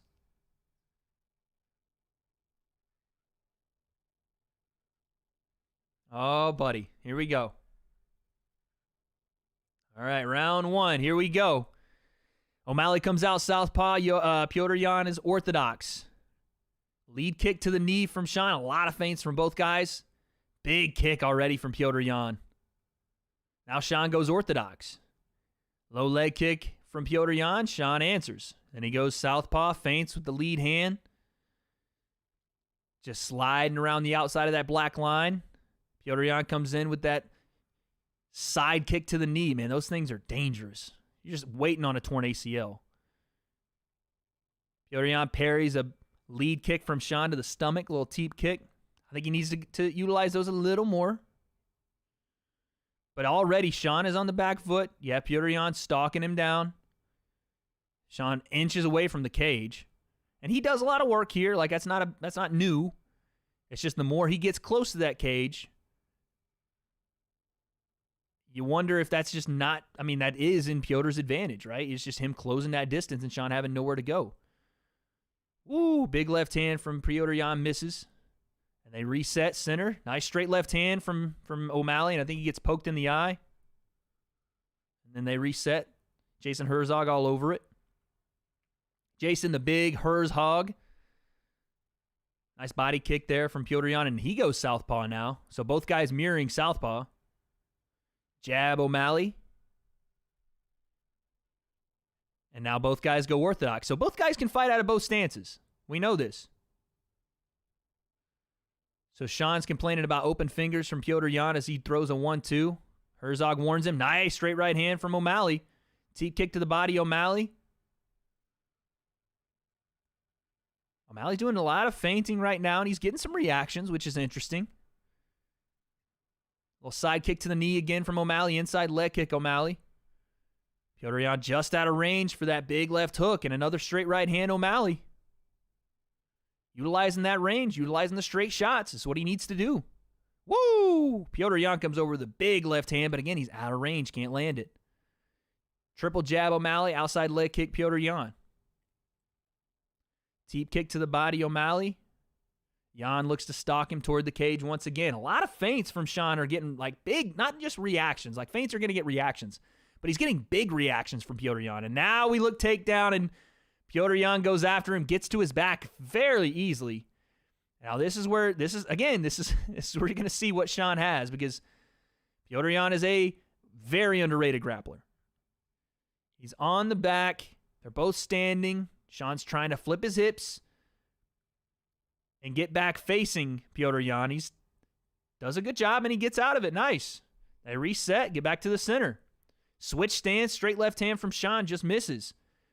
Big overhand misses from Sean, and the counter from Petr Yan misses. That was decent work there from Sean to get out of that. Yan comes forward. Sean puts his back on the cage and gets off quickly. Last minute and change. Nice jab, O'Malley. Left hand from Petr Yan. That gets through. Oh, triple left hand there from Petr Yan, and he shoots in on a takedown. He might have it. Yeah, he's got Sean down. Puts him down. 1:22 left. That was a great level change off those 2 or 3 left hands. And now he might try to go Khabib here a bit. No, he goes full guard. Sean on his back here. Head against the cage. It's a perfect spot for Petr Yan to do some work here. Sean needs to sprawl or kick on those legs and cage walk, but I don't think he's going to be able to get to a base where he can start to shimmy up the cage. Doing a good job of controlling the head here from Yan. He's trying to kick off those hips and get to his feet, but Yan throwing some shots down now. Now Sean gets to his feet. There you go. Spins out. Nice work from Sean O'Malley. Gets back to his feet. That was nice work. And again, though, that's big for Petr Yan. The takedown, a little bit of ground and pound on top. That might influence the way this round is scored. Even though I thought Sean has been getting the better of a lot of the exchanges on the feet so far. Oh, nice uppercut there from Sean O'Malley. 20 seconds left.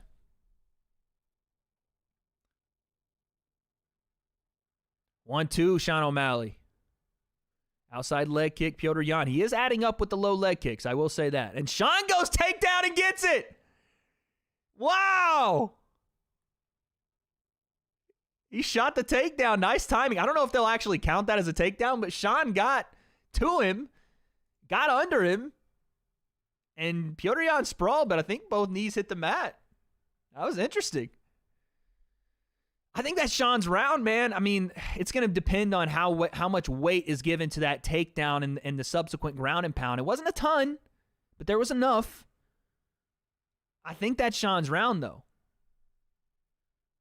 But again, you got to think about the low leg kicks from Petr Yan, right? Where we may not necessarily look at those as very damaging. They definitely are. And they added up as well. Sean was countering with some.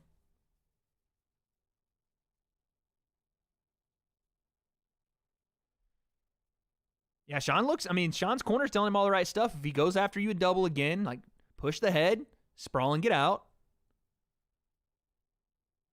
Sean's corner's telling him that Petr Yan's gas. I think that's like the go-to quintessential corner stuff. Is that to tell your guy your opponent's already gassed? And he might actually be. But I don't think that after one round that's the case. We'll see, though. Here we go, round 2. Oh, Petr Yan comes out. Big body kick right away. And he goes back to the low leg kicks. Nice straight right hand from Sean. Double jab right hand. Doesn't quite get there. Oh, big left hand, Sean O'Malley.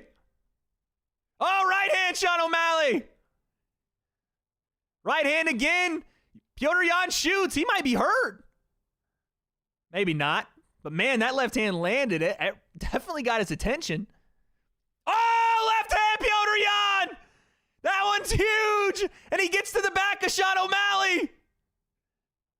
Oh, no. Sean tries to get his guard back. Yeah, that one rocked him. You can see it on Sean's face. He's trying to blink it out a bit, but man, what a shot. It was the step-in switch stance. Jan has thrown it a couple times, but he's just been out of range. That one he caught Sean flush. And he's got O'Malley on his back, flat in the middle of the octagon. This is bad news if you're an O'Malley fan. Sean can't cage walk here. He's got to get to his feet, but he just can't. He can't. There's nowhere he can go here unless he gets to the hips, shoves off, and tries to get back to his feet. But man, what a shot. Woo!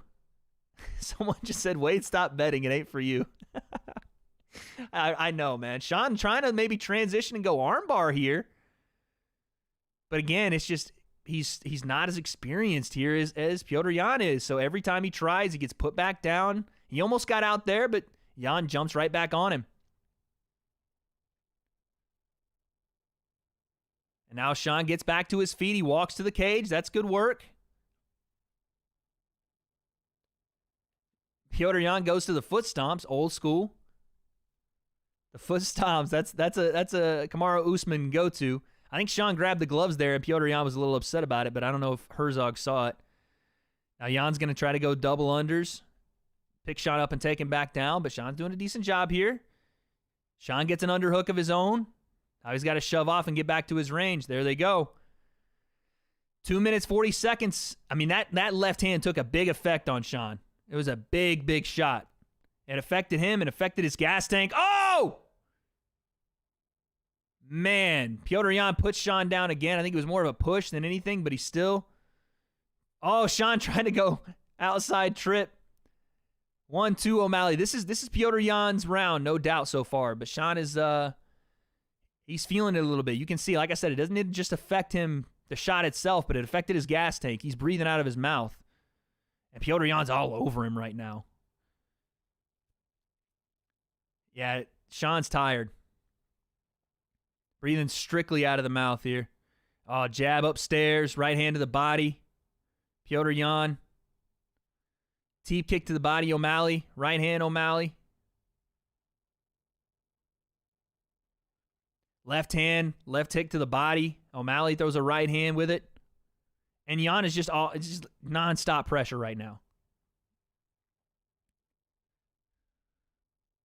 And again, the kicks from Petr Yan. You know how I said in the first round, they may not look like they're doing a ton of damage, but now with Sean O'Malley breathing so heavily out of his mouth and so many of those body kicks landing from Petr Yan, that's the effect. We're just in the second round, and those things are already having that effect. Last minute, Sean goes southpaw left hand, right jab. Head kick from Yan, blocked, but he gets right in on that double again. He's trying to take Sean down on the cage. And again, it's just going to test Sean's gas tank a bit. And Sean's doing some heavy, heavy breathing there, and then he gets taken down anyway. And now Yan on top of him. It's like Sean is not able to maybe breathe out of his... I don't know why he's breathing like... I mean, yeah, he's tired, but he's pushing breath out. He's like... Like, it looks like he's forcing breath out. Not like he's just breathing normally. And I understand, yeah, he's gassed, but it's a different way that you see guys breathe when they're gassed. This is 100% Jan's round, and I don't know... When you start talking about 10-8s, I don't know if we go that far, but it's absolutely a dominant round for Petr Yan. I don't know if we go as far as to say it's a breathing technique. Yeah, I've seen it before, but I don't know how it would help him in that situation, right? I would see guys do that between rounds, right, when you're trying to slow your heart rate by shoving breath out. But during the round, I don't know if it was the best idea. Straight left hand there from Sean. That definitely hurt Petr Yan. But man, this left hand, on the jaw. Woo! That was, I don't know how Sean didn't go down there. The outside trip that shoved Sean down. Sean tried it on Yan earlier. I think it's 1-1. Again, we're going to have to see how that second round is scored. I don't think it warranted a 10-8, but we're going to have to see. I think this third round is crucial. Crucial. Again, good corner work from Sean's team, but 100% they're right. You have to win this one. Whoever wins this round, I don't think it's enough for a 10-8. I agree.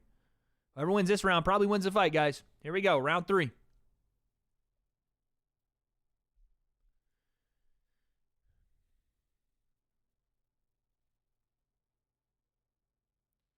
Deep kick to the body, Sean.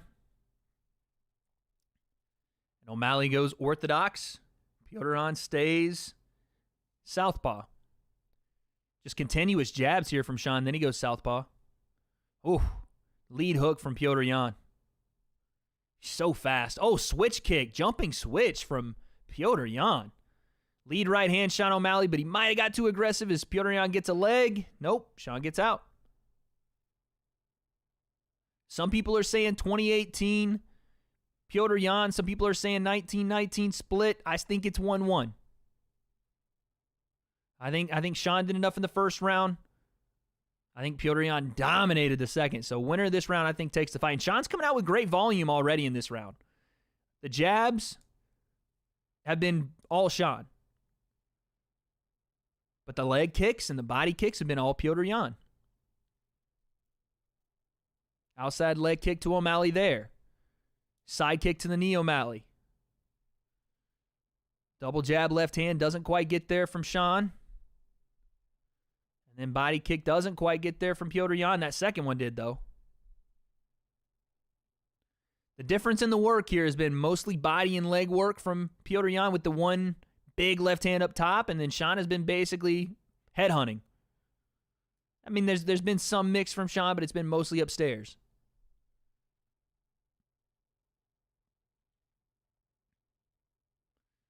And then Piotr comes in, looks to take Sean down again, has him on the cage, single leg, transitions.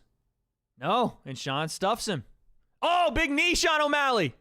I think he knows he landed it big, too. Big cut over the eye of Piotr Yan. That knee landed flush, and he's countering now. He's coming out. Sean O'Malley throwing some big shots. Oh, God, the head kick almost landed there for Piotr Yan. Right hand. Oh, they're trading. And Jan's landing left hooks. Big left hook from Yan. Sean staying in the pocket too long. Head kick, Sean O'Malley. Yan goes after him in the takedown. I think Sean sprawled him. Are they going to count that takedown? Sean back to his feet. This matchmaking. Oh my God, what a fight. Sean's got to get off the cage here, though, man. 2 minutes and change.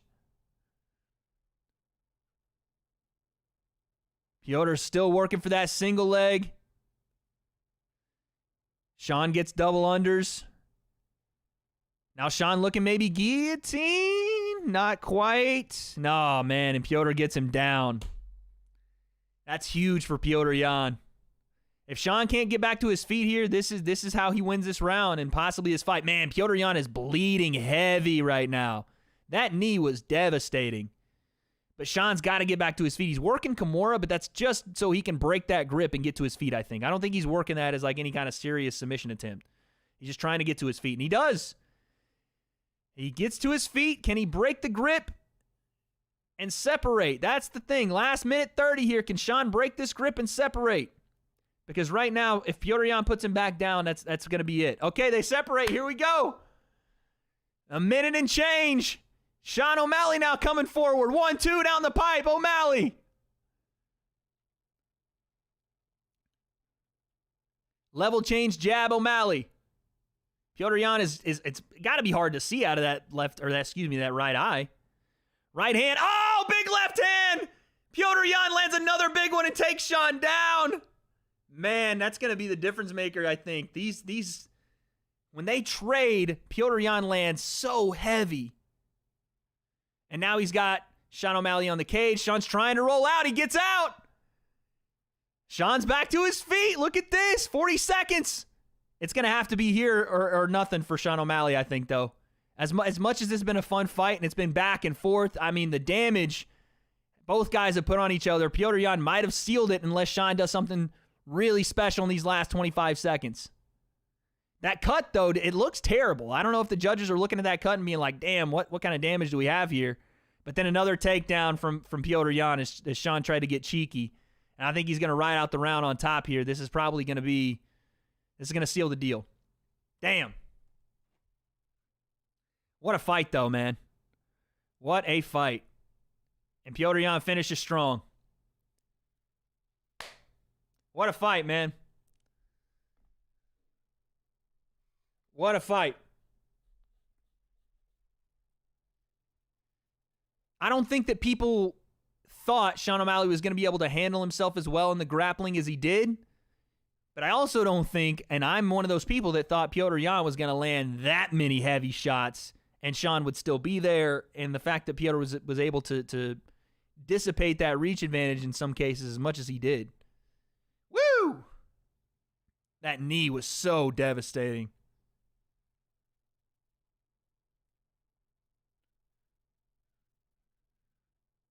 Bang. Sean's got a chin on him to take some of those shots because he does. Sean's a skinny dude, and he fights straight up. That chin is in the air, waving like it just don't care. And sometimes not even sometimes, that's not a good look. But he took shots, man. Someone just said, OMG, Deji beats Fuzi.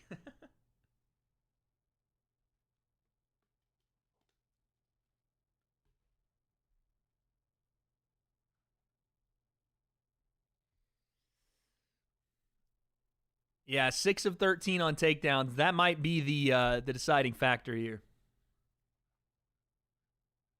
Because significant strikes, 51-69.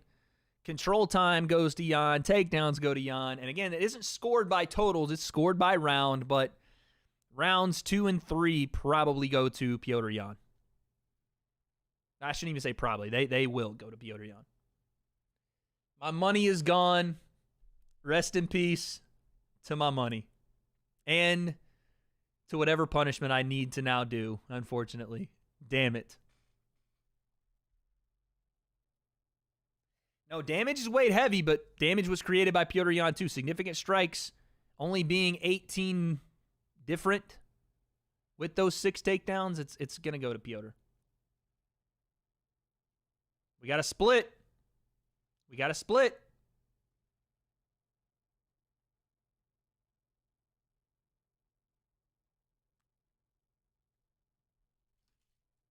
Oh, no!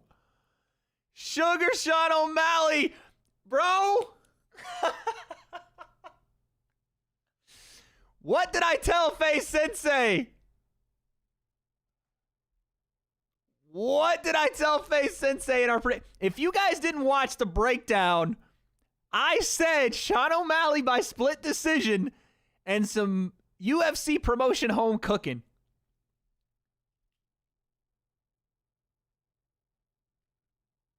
Sean asked him, or DC asked him if he thought he won. Sean said, I don't know. I thought it could have went either way.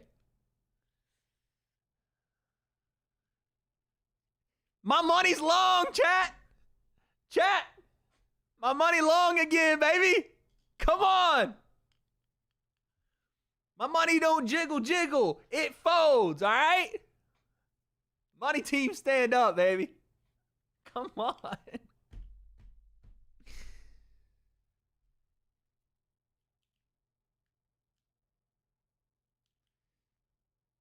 Sean said he was hurt in this fight more than he'd ever been in any other fight. He was definitely rocked. He's being honest here. Wow.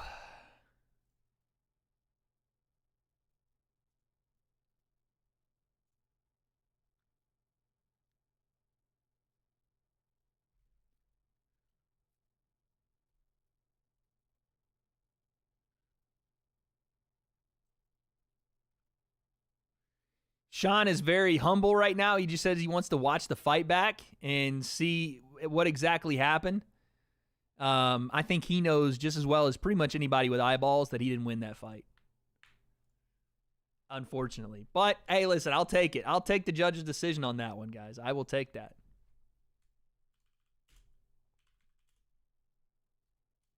I'm tweeting.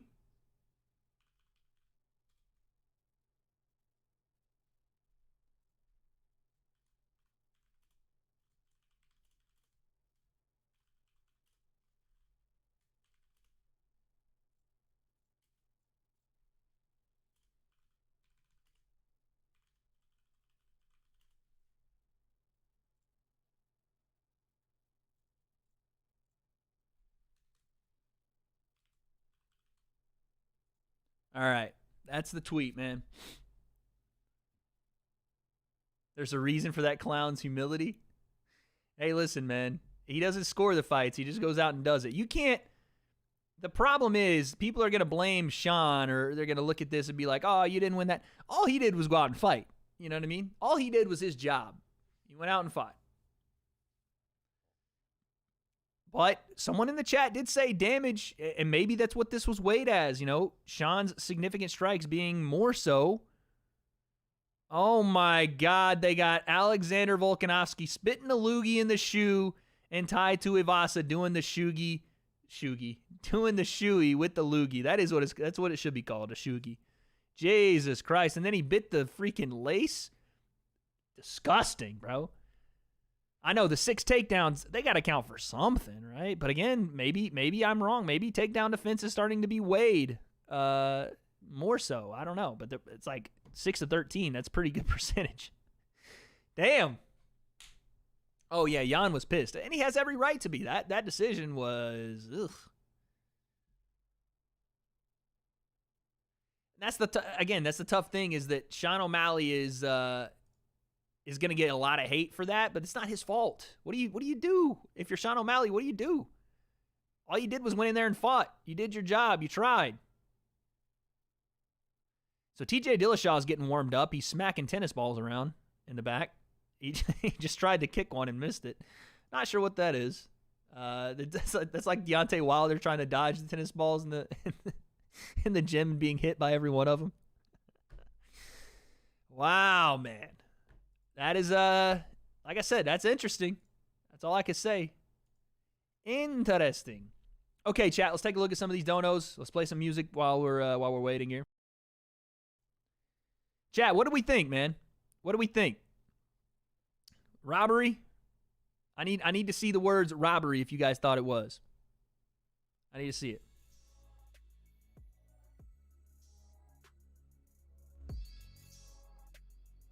Face Sensei robbed once again. I'm still in it, baby. I'm still in it. You can't put an old dog down that easily. I'm turning 30, and I'm still with that savvy veteran pick. I called it, chat. It wasn't like I just said, oh, O'Malley's going to win, and that's going to be it. I said Sean O'Malley is going to get some home cooking here from the UFC in Dubai. They're going to take care of their guy, man. And he wins a split. I said it, man. Tristan with the 5 wins the sugar fight. That was then. Right now. It just happened. Logan with the 5. Do you think Oliveira will rematch Islam if he wins? Oh, yeah. We already read that one. Thank you, Logan. Mazin with the 5. I feel like Slim and Salt Poppy are both overrated. Make them go against each other. And then the winner fight skip. I don't mind that. I don't know how you can say Slim is overrated, though. You know what I mean? It's a little tough for me. And the same with Salt Poppy. Like, I'm just me personally. I don't know how other people are rating him. I rate him not just from what we've seen, but also his amateur experience, which is 50-plus fights in the amateur scene. Slim has beat guys that are, tough. Supposedly some of the most skilled guys, I understand that Temper had only been in one other fight. I understand Ryan Taylor had only been in one other fight. But you're not going to get him fighting pros yet. So for the competition level he's faced, is it all that dissimilar to Gibb outside of the Jake fight? If you weigh the Jake fight that much, then okay, that's fair. But Gibb lost that fight convincingly. Outside of that, competition level is kind of the same, So, yeah. But like I said, the more that Jay wins and the more that Taylor Holder wins and the more that Temper wins and if Ryan Taylor can get a win, those things will start to add up more. Powerbank, thank you once again for the 50. Nathan Diaz is in the chat, ladies and gentlemen. Stockton's finest, 209 stand up. He says, if Islam wins, okay, that's fucked up. If Islam wins, what do you think? Who do you think beats him? Since if he beats Oliveira, I don't see anyone beating him anytime soon with that dominant wrestling style OP. If Islam wins, I want to see the Beneil Dariush fight. I want to see the Conor McGregor comeback, even though it's not a great style for Conor. I'd like to see Alexander Volkanovski. I'd like to see a rematch with Charles. Listen, Michael Chandler's there too. Like there's a lot of guys for Islam. You don't know how those guys are going to match up. You just got to play it out and see. Yeah, that was rude. I feel bad for that one. Sorry, Nate. Cool with the 5. Wade the GOAT, baby. Let's go. Woo! Ric Flair style. Thank you. Oscar with the 2. Happy birthday, Wade. You inspire me every day, bro. Hey, you inspire me, Oscar. Every single second. Not every day, every second. Thank you. OZK with the 5. Happy birthday, Wade, and congrats on commentating for the Deji Mayweather fight in Dubai. Thank you very much, man. I'm blessed with the opportunity, and it's all because of you guys, so thank you. Mac with the 350. He's back. Face Sensei robbed once again. Listen, chalk it up to the game, all right? Sensei is a nice guy. He's my brother. But I know this business. I know how it works. I know the inside and out, just like I do with your girl. Sorry about it. All right? I knew it. I had the vision for it. Nah, that sucks. He did get robbed. Status with the 2. Who do you think won that? Also, happy birthday, bro. I thought Petr Yan won that fight. Is it a robbery per se? I mean, if I thought he won and he lost, then yeah, I guess. But the third round I thought was very competitive up until that last minute or so with the takedown and when Yan rocked Sean with the big shot over the top. Like I said, you know, I'm not super upset with it, but I did think they got it wrong. So, there you go. OZK again, or OzK. Do you think we'll get Deji versus Alex Wasabi 2? And what do you think the outcome will be personally? I don't think we'll get Deji versus Alex Wasabi 2 unless Alex goes and beats somebody else and then they fight. Because I just think Deji now, that's not an easy fight for Deji or really anybody. Alex is not an easy fight. So if there are other easier fights out there for Dej that are maybe more conducive to make money, then that's probably what he's going to do, right? Not because that's like, oh, Deji's afraid of Alex. Nothing like that. It's just if it makes dollars, it makes sense, right? And a guy like Bryce Hall will probably do more on the promotion side, which will probably entice Deji to do that fight more. Or a Joe Weller, you know, he can make more money in those fights. So that probably will be what happens next. But if it did happen in the future, I'd say it's competitive. I'd say it's just as competitive as the first time because Alex is going to get better just like Deji has, right? Deji isn't the only one that's going to get better. So I think it's competitive. Taylor with the 180.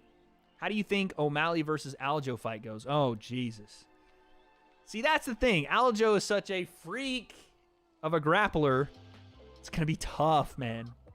It is going to be tough. Okay, so we had 61% pick Sean, so chat, you guys are smart. As smart as those judges. Let's go with this. Co-main time.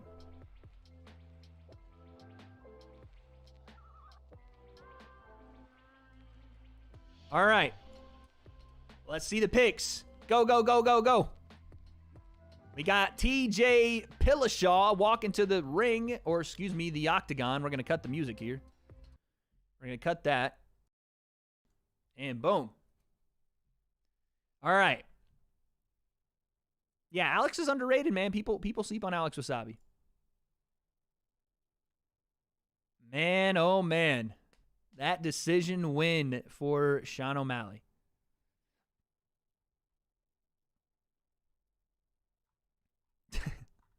Someone put this in response to Ariel Helwani tweeting about Sean O'Malley winning. He just says, I'm surprised, motherfuckers. I'm surprised, motherfuckers.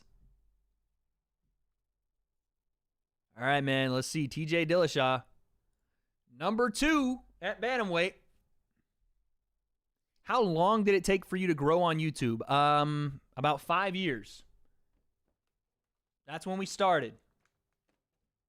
We really grew in that time from 2019, 2020, and 2021. But it took a while, man. It wasn't easy. Did you see the music group BTS is entering mandatory military service for South Korea? I didn't see that. That one did not pop up on my radar. That's good or bad? I'm not exactly sure. All right, Googly, or Google. Wasabi versus Temper. It seems like Temper wants that fight. They've sparred before. They're not. I don't know if they're like friends like that or whatever. But Temper seems like he wants that fight. I don't think he's gonna get that fight. I think Alex is gonna have something else lined up. But I wouldn't be opposed to it. The weight would be difficult. Alex trying to get to 70 is already tough. But we'll see. Krista with the 2. Who do you think wins, Jake or Anderson? That video is going to come out later this week. Can't give that one up just yet. Can't give that one up just yet, chat. Are we taking Aljo or TJ? I bet on Aljo. Both Sensei and I bet on Aljo here. Or I don't know if Sensei bet, but I did. But here's the thing. Again, I'm a prop bet risk taker. Heartbreaker. I picked Aljo by submission. What are the odds of that happening, chat? What are the odds of that happening? Will I do the Jake Paul interview? I tried, guys. I did. I tried to reach out. It just didn't work out.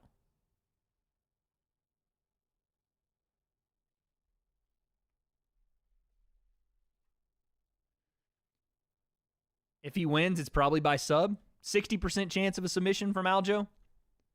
We'll see, man. Got Ray Longo in the corner as always. Matt Serra no longer in Aljo's corner. I think there was some fallout between those two. He's got Marab in the corner. He's got Ally Aquenta in the corner. His boys. Longo MMA stand up.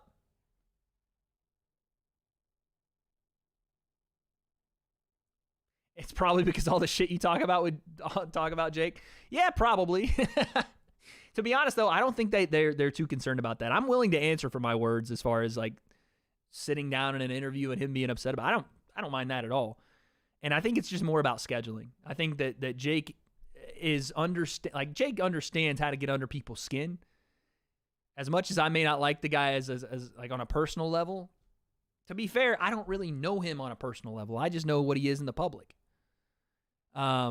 But I just have my own opinions, and I don't think he's a guy that's like all butthurt about it. You know, I don't think that's the case. If he was, I don't think he'd be able to be as good of a heel as he is to everybody else.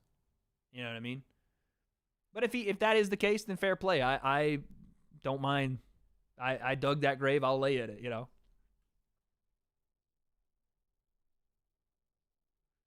But that's the thing is like at the end of the day, I'm a commentator. I want to. If I say things, I'm gonna answer for them. Of course, I don't mind that. We share a birthday, Chase? Man, chat, spam it up, man. Chase turning 21 today. The good old 2-1. I remember it back in the day, man. Almost a decade ago for me. Spam up the hearts for my boy Chase, man. Status with the 5. The surprise Mams was talking about on Twitter isn't the reveal of Logan and KSI's opponent. KSI already told us about that. I don't know what I have no idea what Mams is holding in the chamber. Mams has always got surprises, man. Mams has always got surprises up his sleeve. He's always working on something. That dude, he's going to come, whatever it is, you guys are going to be not only surprised, but you're going to be like, holy shit, how did he get that done? I'm not saying I know what it is because I don't. But whenever he says something like that, he doesn't say it without any weight behind it. He knows exactly what he's doing. So whatever it is going to be great. Sean is the modern day Rocky? Don't know about that. How do I feel to have the birthday on the same day as one of the best UFCs? I feel great, man. It's awesome. It feels like it was meant to be. Someone said, I hope you get pregnant today. Thank you. I'm trying. I'm ovulating right now. Tommy Gunn 47 with the 10. Tommy says, Jan got robbed. 6 takedowns. I mean, even look at Sean's face. He knew he lost, but the UFC could make more money off him because he's an up-and-coming superstar. I can't disagree with you, man. I can't disagree with all of those points. Unfortunately, I don't know, as much as I joke and goof off, that the UFC has any real... I mean, they are in Dubai, but the UFC in the States has no effect on the judging because they're regulated commissions. But in Dubai, I don't know. And why are TJ Dillashaw's nipples as hard as they are in his pictures? Good God, those things could cut through fucking diamonds. 4-inch reach advantage here to Aljo. What is your advice for someone in their 20s? Grand Wizard. I would say work your ass off. Your 20s are meant to be, in my opinion, your time to go out and make life what you want it to be. And that doesn't mean work your ass off and go be a big business mogul or an entrepreneur. That can mean work your ass off to find what your skills are, right? Work your ass off to be the best friend, to be the best son, to be the best brother, sister, whatever. Or to work your ass off in your relationship. If you got someone you care about and you want to make it permanent, you work your ass off at that, man. For me personally, it was just working my ass off to put myself in a better position for my 30s. And I'm here now. So that's what I would say. The timer will be on when the fight starts, guys. Don't worry. I got you.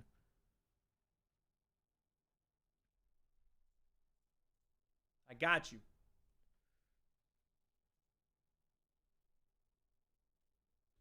Oof. Angels Camp, California, a.k.a. your Belinda.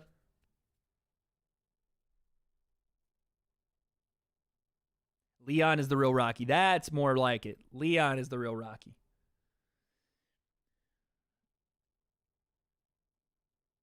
TJ is a wild man. The stories you hear about TJ in the sparring room, how he just does not give a fuck, and sometimes just will actually hurt teammates. He's a selfish motherfucker. He's a savage, and he's in this game for himself and only himself. He will turn on you like the snake he is, but god dang is he not talented. I don't think people will look back on TJ's career and really remember what he did, especially in his younger years because of the whole PEDs and the Pillishaw and the whole thing. But what he did to Renan Barão twice when no one gave him a shot, when Renan Barão was basically Jose Aldo before Jose Aldo. Like, TJ was and him and Bang Ludwig, that whole system, they took over the game. And if not for injuries and some other things from TJ, sheesh, he could have been, and maybe if with a win tonight, might be considered one of the greatest 135ers to ever do it. Jake is very new to the game. Silva will exploit it, but I don't think Jake will be put away easily. I say it will be over round 5 if it's 8 rounds. Appreciate that, Adam. Sandler. Oh, Samler. Thought that was my man. AS, Adam Sandler. Mr. Deeds. All right, here we go. Round 1. Both guys center of the octagon. TJ comes forward. Aljo did say, we're going to stand and bang. Like, I'm gonna stand and trade with you. Like, we're going to fight. So Aljo coming out, throwing head kicks, throwing straight right hands. Both guys trade outside leg kicks. TJ switching stances, and then Aljo goes straight in, gets the single, and takes TJ down immediately. Gets to TJ's neck. Oh, TJ recovers, gets to a half guard, but man, that was quick. And Aljo is so strong at 35. I think Aljo probably walks around at... What's happening to TJ's face right now? He's like blinking. I don't know what's happening. TJ is definitely hurt. Something's happened. There's something going on with TJ's hand. He's wincing like crazy, but he's in trouble here already. I don't know if he broke his hand or broke a wrist or something, but TJ looks off already. And Aljo is all over him. Full mount here. And TJ's just holding on to him. But TJ's been injury prone for a while now, so I don't know what happened, but his face even just looked odd. It looked off right away. Maybe a collarbone, DC says. But man, that would be tough. Oh, geez. Dillashaw he just doesn't look right now. He just looks bad. Oh, big shots. This might get stopped. Oh, man. Aljo's just raining down right hands right now. Big shots. Aljo, if you're going to finish it, go to the submissions. Oh, big shots. Aljo, Goddard's going to stop it, man. Goddard's going to stop it. Yeah, something's going on with TJ's left arm, man. And he's just getting rained down on right now. Just wailed on. Oh, now Aljo's going to the back. Rear naked choke, Aljo. TJ defends, though. But Aljo could do this the entire round. He did it to Petr Yan. He's trying to get under that chin.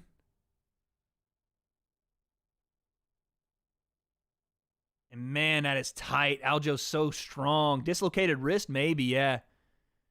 TJ's a tough SOB, man, but you hate to see somebody lose this way. Man, he's getting just shots put on him right now. Good refereeing here from Margarita. Oh, look at this. TJ tries to get back to his feet. No, man. Can't get back to his feet. Aljo flips his hips, gets back onto TJ's back. I don't know. Again, I can't see what's happening with TJ in his arm, but every time he goes, he winces, but I don't know which arm it is. Oh, man. This is all Aljo right now. Just whatever he wants, wherever he wants it. Stay on the back. Fair play to TJ, though. Like, he hasn't been choked unconscious here. And if it is, he does have just one arm, then damn. That's crazy that he's able to stay in this thing. But we're going to have to see what exactly is happening. We got over 3K people in the stream. Let's go, baby. Oh, man. Big shots again from Aljo from the back here. This is what you'd call a 10-8 round. Like, if you're looking for a 10-8 round in MMA, this is it. He's flattened out TJ. Shots to the body here from Aljo. Just continuous. Just wailing on him from behind. TJ's there. It's not like those shots are going to put him out. He's there. He's still with it. But, oh, man, and Aljo just ragdolls him again. And TJ's wincing. I don't know which arm it is, but TJ is just, anytime he gets up and gets tossed back down, he lands on his arms, he just starts wincing. And now TJ gets to his feet, and they separate. Oh, it's a shoulder. It's a shoulder. Yeah, it's out. The left shoulder's out from TJ. Let's see if he can pop it back in at the stool, if he can just survive here. But that shoulder is out. TJ's not using his left arm at all. He's had how many shoulder surgeries to fix that thing too, man? He's just got to be like a super hyper mobile individual. Like, to have those shoulder problems just reoccur over and over. Oh, that's so bad. He's had like stem cell therapy and everything. But imagine, guys, your shoulder's dislocated and you're in the middle of a fight. Imagine. Oh my God, you just hate to see it. Aljo is obviously dominant this round, but TJ's just trying to survive. Last 3, 2, 1, and there it is. The doctor's going to try to look at it. Man, you got to try to get back to the stool and pop it in before the doctor looks at it.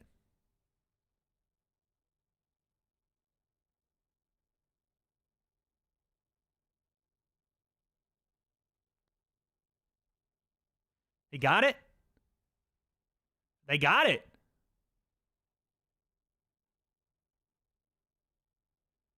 He got it.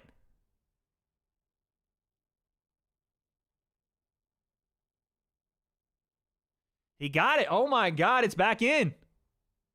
I want to see how it happened, though. Was it when he tried to post on the ground? Yeah.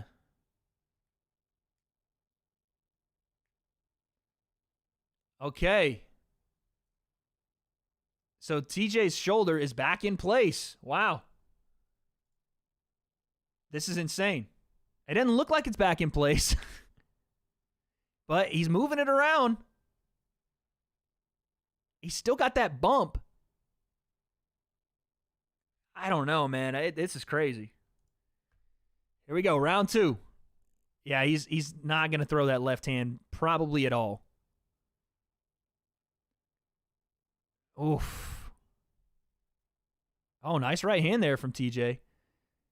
If TJ wins this fight with one arm, bro, that'd be insane. Yeah, he's throwing just strictly right hands right now. Oh, pull right hand from TJ there. I don't know if that shoulder's back in or not. They're saying it is, and he's moving it around, but there's still that weird jut in his collarbone, and TJ's not throwing the left hand, and immediately Aljo goes to the takedown here.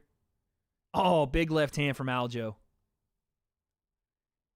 TJ's got heart. Like, you'll never see anybody talk about TJ not having heart. It's just these injuries that have always stacked up on him, and obviously the Pillashaw stuff. But fuck, man, you hate to see it. Because I know if anybody has worked on their body and tried to get themselves back into freakish shape, I mean, the man took PEDs to try to make 125. He's had stem cell therapies done year after year. He does the red light therapy. I keep up with TJ pretty closely because I'm always interested in like body mechanics and things like that. You just hate to see it, man. It sucks because it's not his fault. This one isn't. But Aljo still on top here. Center of the octagon. He's just working, trying to get to mount, trying to get across, get his hips through. And TJ is just trying to hold on, really. Vidal Riley's back. I feel you, brother. Yeah, honestly. Sterling is so boring. Listen, it's his style is not necessarily conducive to, the most exciting of things to happen. But if you're a fighter, right, and you're in a championship fight, and that belt is your meal ticket, and the guy across from you has one arm, why would you not go and grapple him? Why would you not smother him and put him in positions to make him use the arm to defend himself versus attack? Of course you're going to do that. And for those of you that say you wouldn't, you're lying. And now look, we might have a Darce joke here from Aljo. TJ gets out of it, though. It's out again.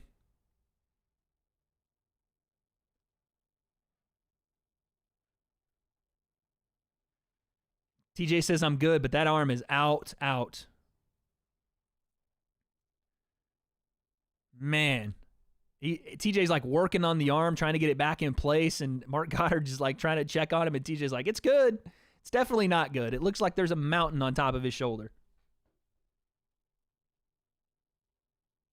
Man, and Aljo's on top of him, smashing him with elbows, fists.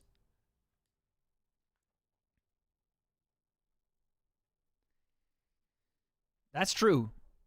John Attic makes a great point. This is going to not only look... It's going to be unfortunate for TJ, but it's unfortunate for Aljo, man. Aljo gets kneed in the fucking face, illegal shot, wins his belt that way.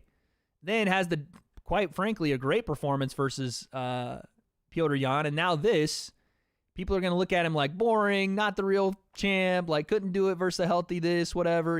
That's what the narrative's going to be here. Yeah, any more of these shots like that, and it's going to be over. Big back elbows there from Aljo. And TJ can't defend himself. Mark Goddard's going to stop it. He's going to have to stop it. And he's just wailing on him. That's it. Damn. I should have picked Aljo by stoppage. Fuck. Aljo wins it. And that's all she wrote.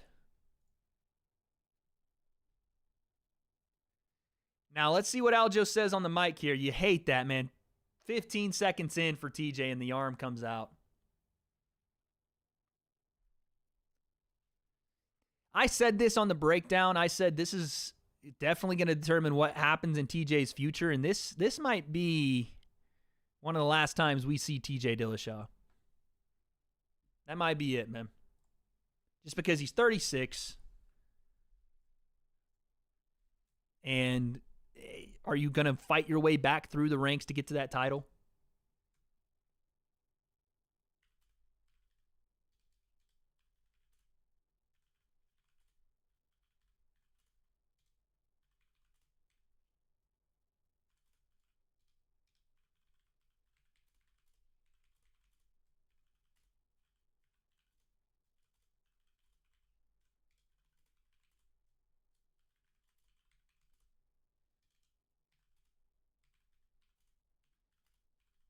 Tweeting, guys, sorry.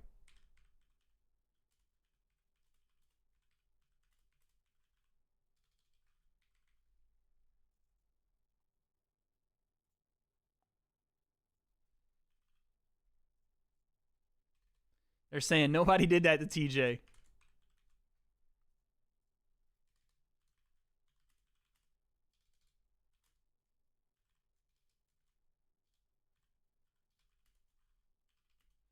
So TJ had the shoulder injury coming in, so it might have been a foregone conclusion that was even going to happen.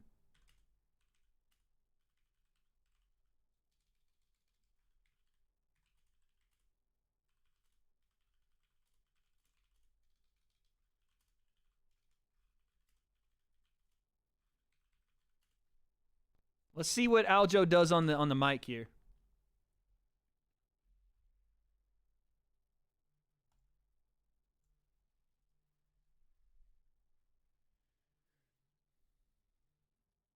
Not for Aljo if he plays this wrong. Yeah, listen, Aljo is celebrating and he's doing his thing here, but the people are going to look at this like, oh, why are you celebrating that win? You know, he should be able to celebrate his win, man. It's not his fault.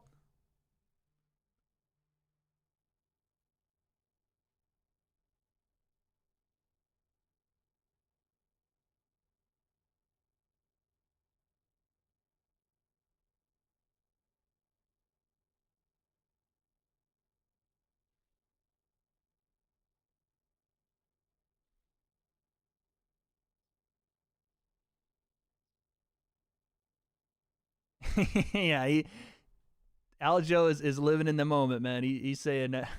I just realized Dwayne Ludwig has no shoes on. Is he just walking around barefoot? Wade, what company was easier to work with, Misfits or Showstar? Misfits, by far. By far. Yo, Sean, what's up, baby? I see you.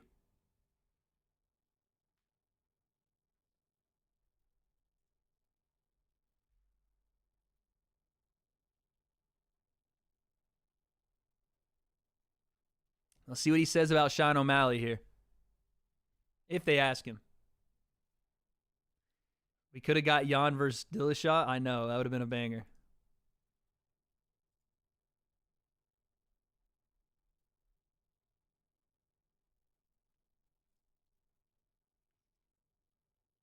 Henry Cejudo.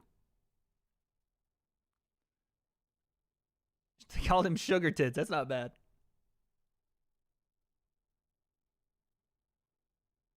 He called him Marlon Cheetos Doritos Vera. That's not bad. I'll take that one. I'll take that one. Basically, he calls out the whole division.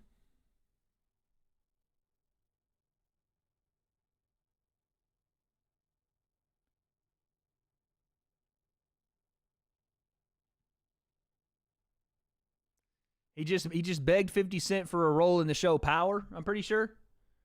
And then he does the L dance from Fortnite and then the Orange Kid dance. Okay, there you go. Let's see what TJ's got to say. Emilio says, I believe TJ pulls a Teixeira and wins this. The fight's over, Emilio.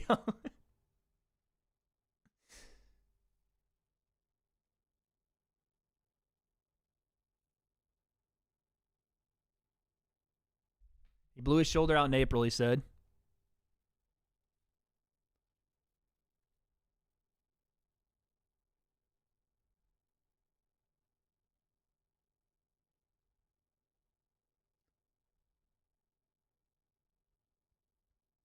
He told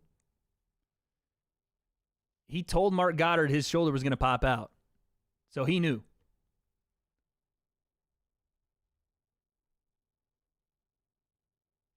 So, yeah, TJ said it came out in April. I basically went through the entire camp with this thing out and told Mark Goddard beforehand, it's going to pop out. That's crazy.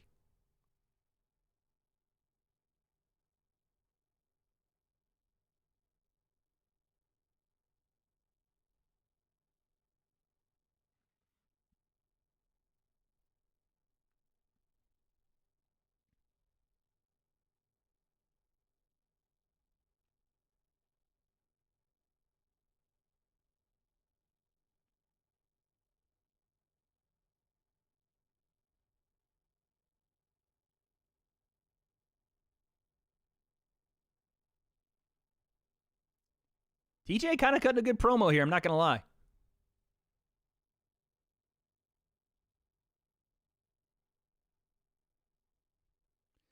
Let's see what happens with TJ, man. Let's see what happens. We'll see what happens with him. Well, on the card tonight, I am 1 for 3. So there's that. Doctor stoppage. No, it wasn't a doctor stoppage. It was a TKO.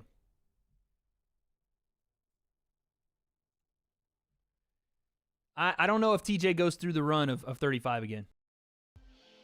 I don't know if he does that again, man. It's a tough division to try to run through. Because where do you put him? the thing is, though, you guys are saying I'd give TJ another shot at it, but guys, the injury-prone stuff is why you don't give him another shot. Oh, Steven Seagal in the crowd. That hair has been dyed more times than a cat's lives. Jesus Christ. The problem is, like, what do you do with TJ is, you know, you can't just continue to give him shots at the title because he got hurt. You know, he's got to make his way back. Because if he's injury prone and this happens again, he's had how many shoulder injuries in his career? He's had, I don't know how, so many. So you got to just now, you got to give him, I guess, an opportunity to work his way back. But I don't know, man. 36 years old. You got Sean, you got Piotr, you got Cheeto, you got, you got Corey Sandhagen. There's just so many guys there that's like, bro, what do you do? Islam and Charles Oliveira is next. Coach Habib. I think Coach Habib is undefeated. Maybe, maybe not. I'm not sure. But still, taking on Charles do Bronx Oliveira, and it's main event time.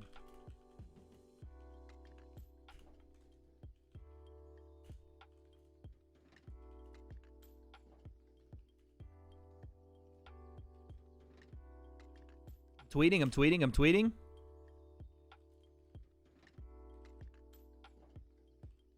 tweeting.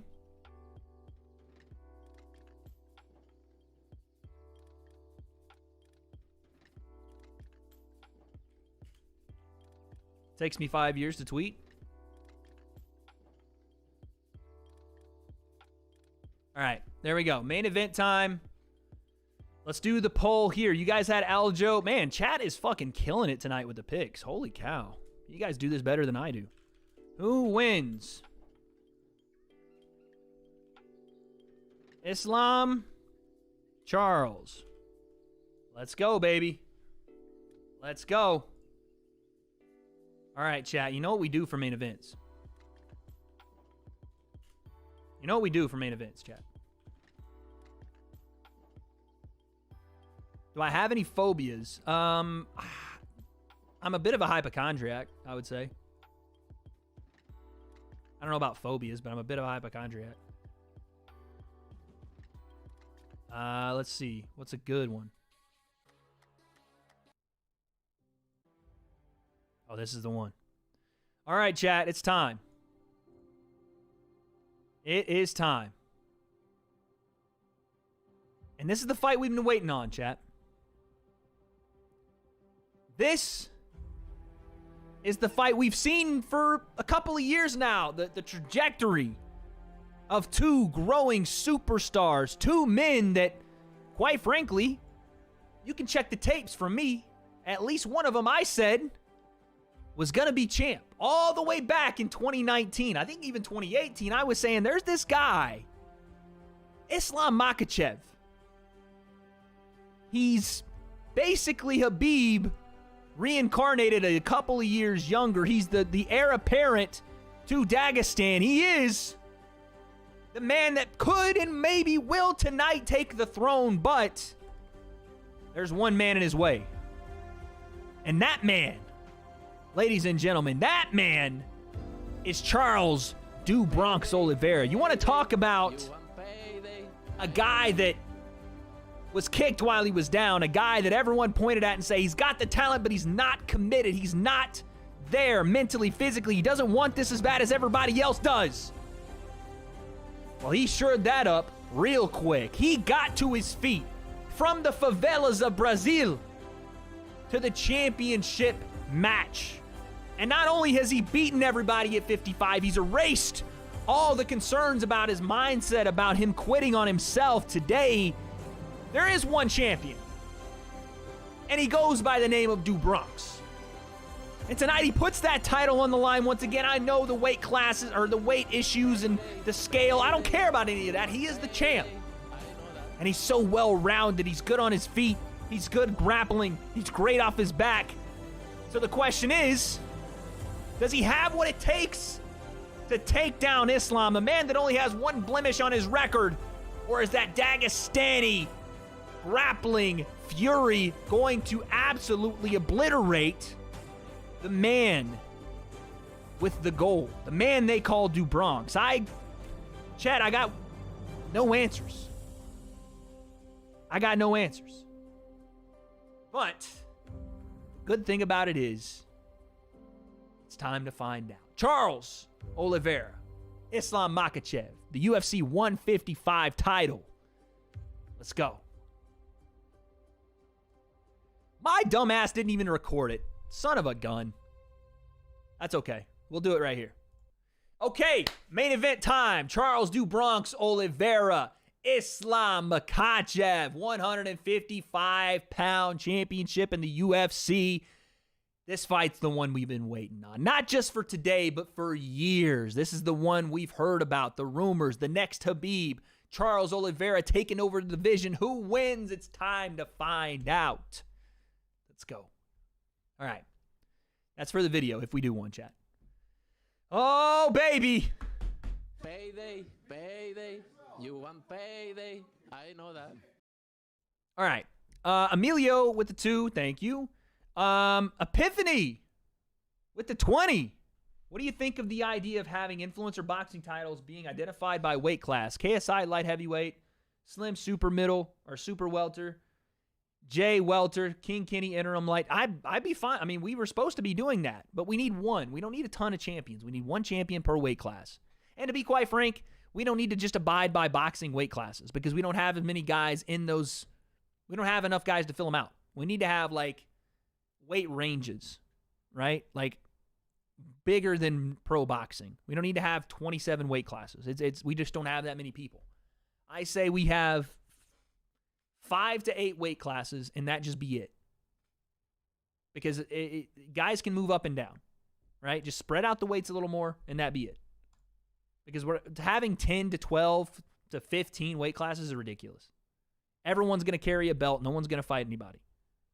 But I agree with that we should have title holder, like one, not multiple, one title holder. No international belt, no fucking interim this. We need one.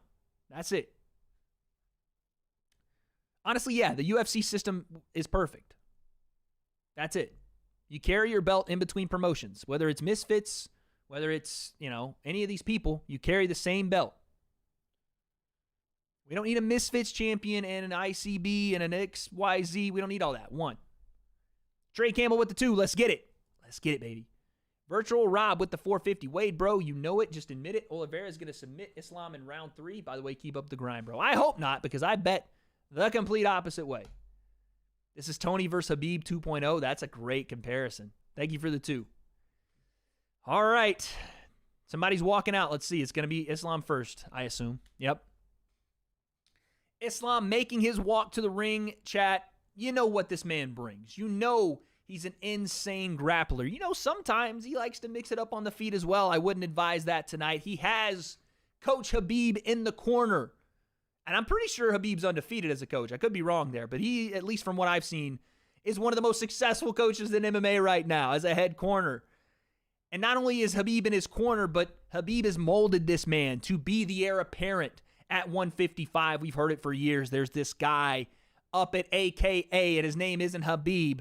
He's the next one in line. They truly believe it. His night is now to prove it. I picked Islam because I just think that top control, if he's able to get it, and Charles is dangerous off his back, I just think there's a different level that people aren't seeing with these Dagestani fighters, man. How many times had Khabib gone in there with guys that were black belts? And I know that Charles is a different level of black belt than a guy like Dustin Poirier or somebody like that, but Khabib is so much better, or was in his prime. And I'm not saying Islam is Khabib, but they come from the same discipline. They do the same things somewhat. On the feet, I don't think Islam's going to give Charles too many problems, no. But I do think in the clinch, and again, working from that double underhook, the body locks in the clinch is where Islam's game all starts. That is where this is going to get interesting.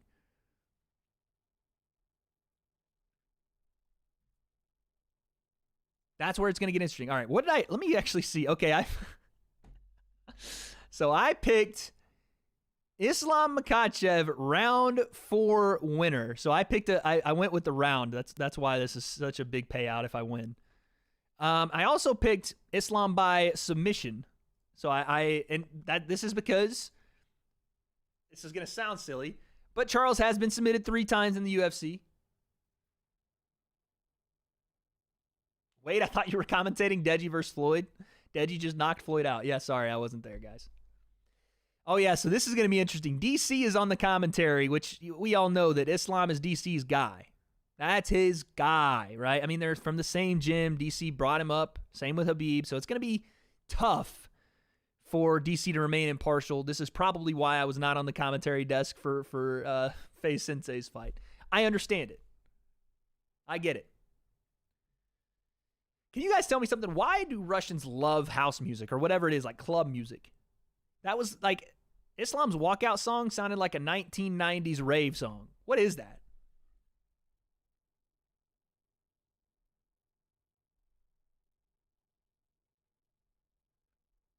All right, here comes Charles now. Here comes Charles Du Bronx Oliveira. Islam should have learned to box. I mean, his stand-up isn't Habib terrible or Ben Askren terrible, but it's just not on the level of Charles Oliveira. Islam never picked the song. They just played a song for him. You just don't get it, Wade. I don't get it. That's why I'm asking. When's the new Apollo drop? Probably next spring. Maybe summer. All of Eastern Europe is like that? Yeah, I guess.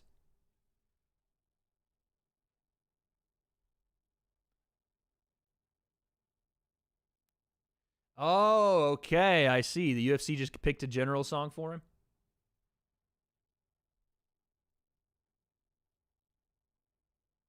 Oh, hold on a second. Charles is getting something from the crowd there. I don't know what that was. Oh, I think he was just showing love to the people. He looks focused. He looks ready to go, man. Charles got people everywhere in the crowd, man. How many people he got, bro? He's got people everywhere. Look, he's going to somebody else in the crowd.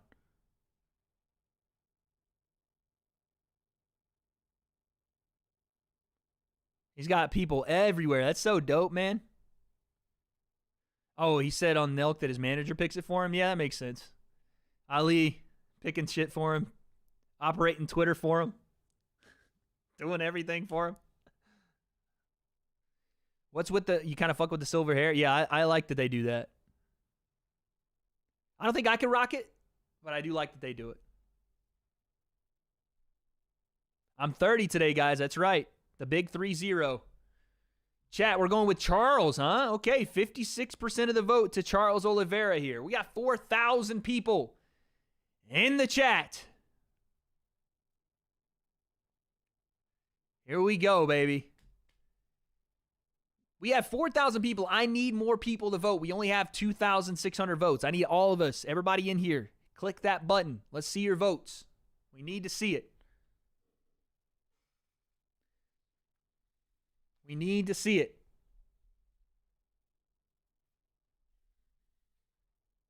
The main event is here, baby.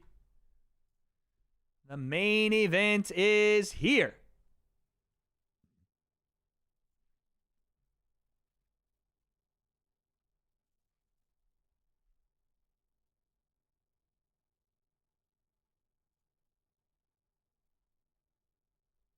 Slim ran into Ryan Taylor in Abu Dhabi.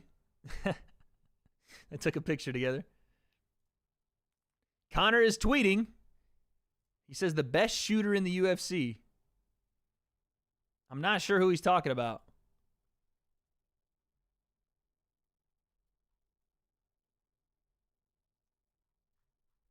Maybe Piotr Jan. I think he was talking that shit about Piotr earlier in the week, so maybe that's it. Okay. 3.5 reach advantage to Charles Oliveira. Makhachev in his first championship fight. He's a minus 195 favorite. Okay. I think it was to O'Malley. I don't think Connor's got beef with Sean O'Malley, does he? He tweeted out a picture of Piotr Jan and said something like, "It's good to see the UFC sign Hasbulla." Connor's a funny dude, man. As much as he's just gone off the rails lately, he's a funny guy still.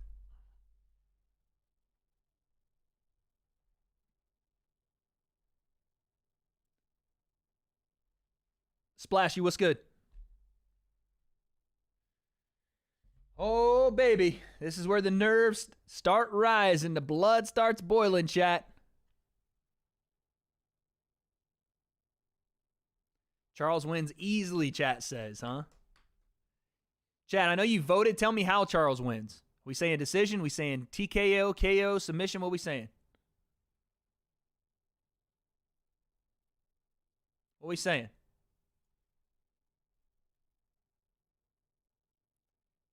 KO, TKO, submission. Someone just said by fart. Yikes. Flying knee. Islam looks a bit nervous. It's tough to really read those guys, though, because you go back to UFC 229. Khabib, a lot of people said looked super nervous, right? In the face-to-faces with Conor and the stare-downs. Conor looked stupid loose when they got in the cage, and then everything fucking changed, right? So you just don't know if that really... I've never been a guy that puts so much into that. Like, I've never been someone that's like, oh, he looks so different. Nah, the fight starts, we'll know.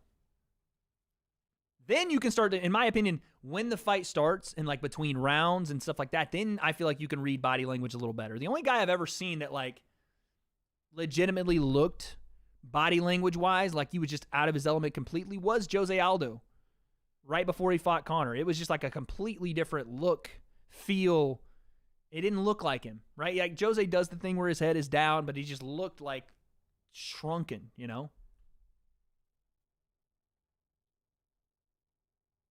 But to act like Islam's the only guy that's nervous right now is silly. Nerves affect everyone, right? You can be ready, you can be in the moment, you can have all the tools, you can be as prepared as you want. The nerves are there, guys. It's what makes fighting. Nervous doesn't mean scared, it doesn't mean intimidated, it just means you're ready. You know, it means this is a big moment. If you're not nervous, I think that's when you know you something's wrong sometimes. Like even the guys that are like super cool as a cucumber, nerves are there. They just know how to channel them better. Oh my God, Bruce Buffer damn near popped a hernia announcing that one. Jesus. All right, chat. I'm nervous.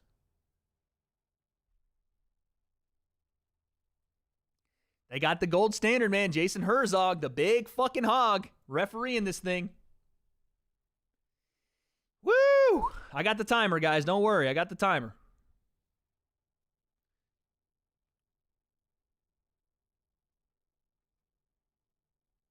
I got it, guys. Don't worry. I got it.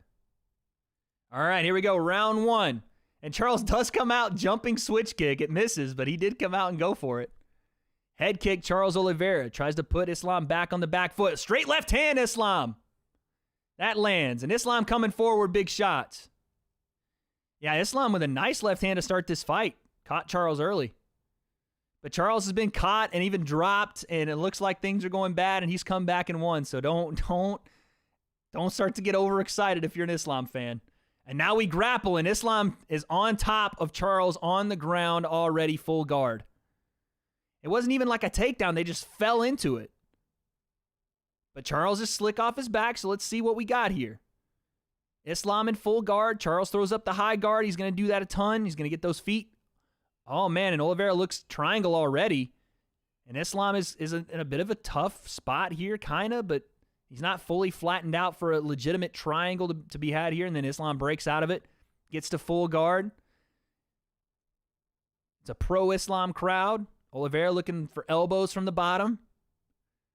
Islam staying tight to his chest, right? You don't want to give any space for any wiggle room for Charles here. No wiggle room for his hips. Not to throw the feet up high. Look for the arm bar. Scramble, any of that stuff. Keep tight. And if you're Charles, you want to keep Islam tight because you don't want him to posture up and throw big shots from the top either. This is a bit of the game you play. Charles got the body lock from underneath here. And Charles is bleeding at the bridge of the nose. I think where he caught that left hand to start the fight. He got clipped with a big shot. Charles looking to throw those elbows from underneath again. Islam keeping his head directly in Charles's chest. Charles tries to sprawl a bit, tries to kick those hips. Doesn't quite get Islam off him, and now Islam looks to transition a little. We might have a scramble. Charles gets to his feet. Now he gets to grapple a hold of Islam, and now they're back to their feet on the cage. Charles has Islam's back on the cage here. Islam's got this little Muay Thai plum grip. Charles looking double unders. See if he doesn't grab the fence here. And Jason Herzog doing his job, telling Charles not to grab the fence. Oh, and Islam sweeps Charles, puts him on the ground again. Very nice. Very, very nice. Outside trip throw.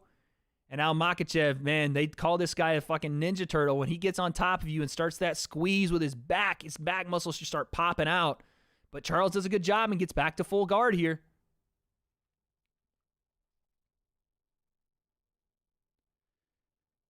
And again, these are big moments for Islam, right? These two, I guess you consider the first one a takedown. They went down. Islam landed on top. And then the second one, easy takedown. And a little bit of ground and pound here. It's not anything super damaging, but it's effective. As far as we're scoring, the top control, all this is going Islam's way right now.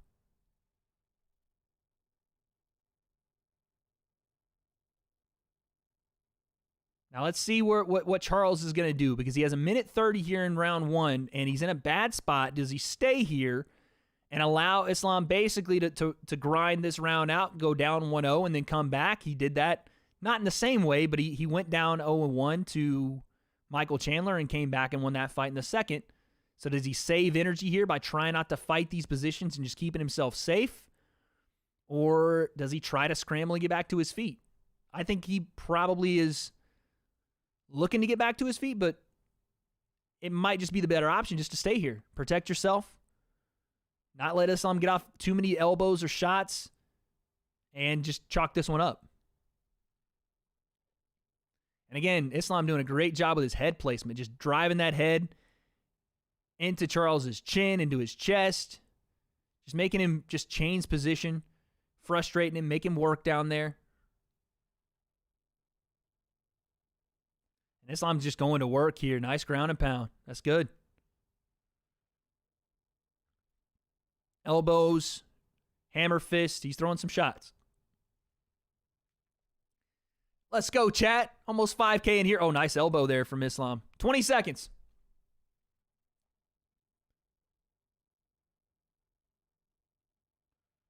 Up kicks from Charles. Islam tries to posture. 10 seconds. Charles throwing the feet up. Oh, up kick gets through. Got to be careful with those up kicks, man. Those are dangerous. All right, that's Islam's round one. That's round one to Islam. That up kick at the end there was dangerous. I mean, Charles is always dangerous, but big left hand down the pipe wiggled the ears on Charles right away. That was the biggest shot of the round. Left hand on the bridge of the nose from Islam, and then he gets that outside trip. Boom. It's very, very good stuff.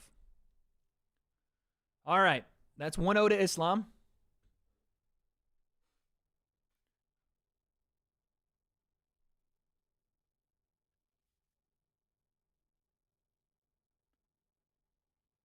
They're telling Charles they want the front kick to the face to Islam. They said, you're hurting him. Don't let him get close to you.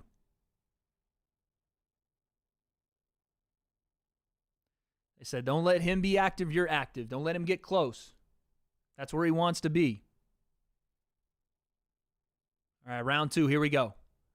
They said specifically front kick to the face. That's what they're looking for. He started the round with that jumping switch kick up high. So it's obviously something they like. Here we go, round two.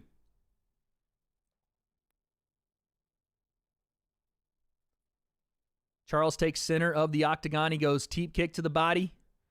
Oh, that straight left hand just missed. Islam throwing those left hands down the pipe. Step in right hook from Islam. Knee to the body from both guys.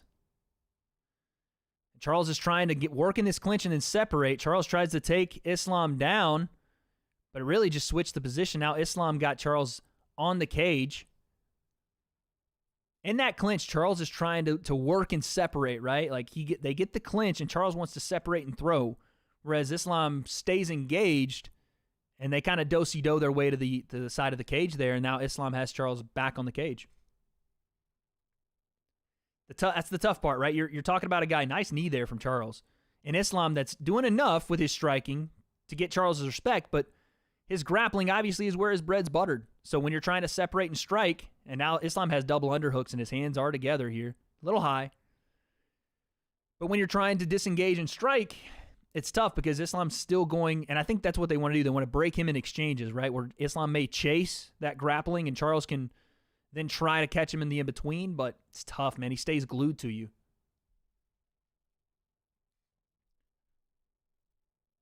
Right now, still struggling on the cage.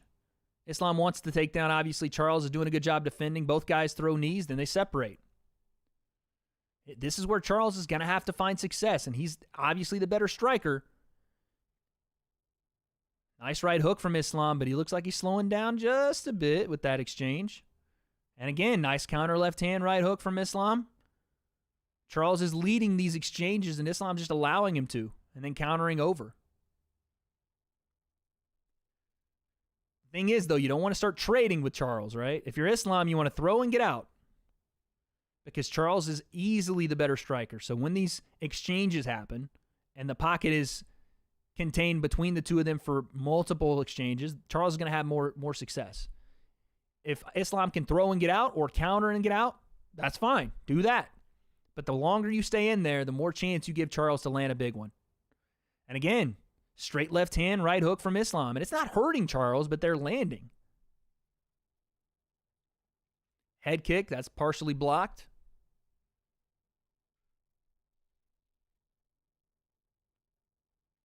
Again, Islam southpaw, Charles stalking forward orthodox stance here. Right hand from Charles doesn't quite get there. Matter of time before Islam ducks under one of those and shoots, right? And Islam throws, again, some flaring, wild punches, drops his head. That's where Charles is going to look to throw that knee, yeah. Oh! Right hook from Islam lands on Charles, and he goes down. Islam on top of him, looking head and arm triangle. Oh, baby. And that's tight, man.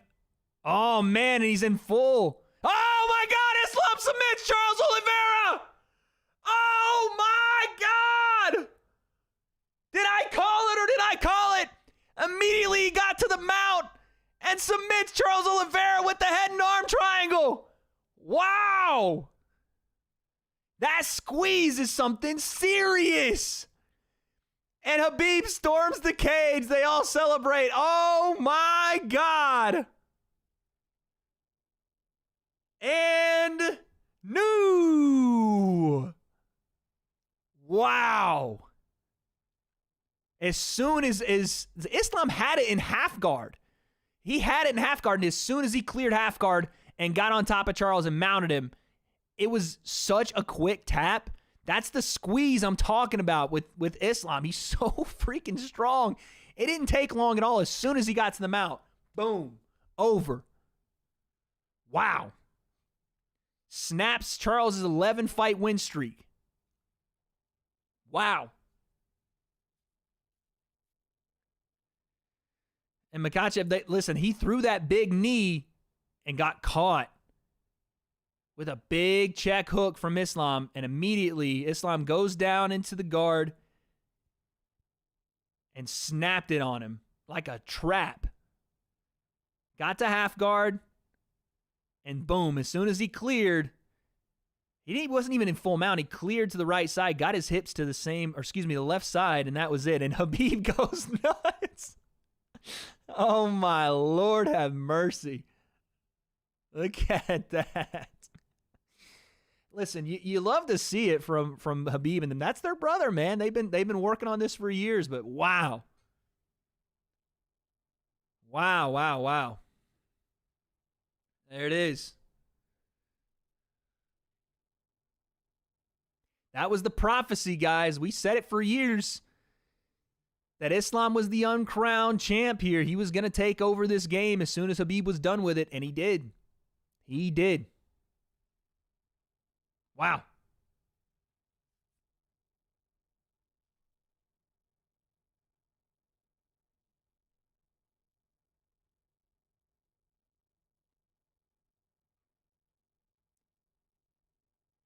All right, so let's hit Connor's music now. Let's hit Connor's music. And as he walked the something light through the foggy dew, notorious. And he's like, I would fucking die, dude. I would fucking die laughing. Oh, they got Khabib to put the belt around Islam. Let's go. That's dope. That's dope. Oh my God, he almost dropped him. Islam is on Khabib's shoulders. They're walking him around the cage. There it is, man. Dude, there's a reason the Russians get on top, man. This grappling, this base they have is unreal. Unreal. I've been putting respect on Islam's name. That's why I picked him, man.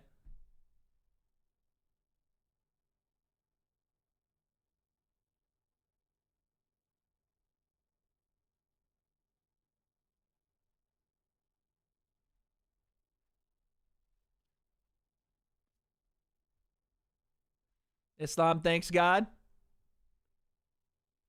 Damn, Jamie Dane made $26K today. Oh my Lord, you're rolling in it, brother. I'm sure Connor is going to be on Twitter, guys. I don't think he's going to be in the building, but I'm sure he's going to be on Twitter. Let's see. Let's see what he says here. No, nothing from Connor, surprisingly. Yet. We'll see, though.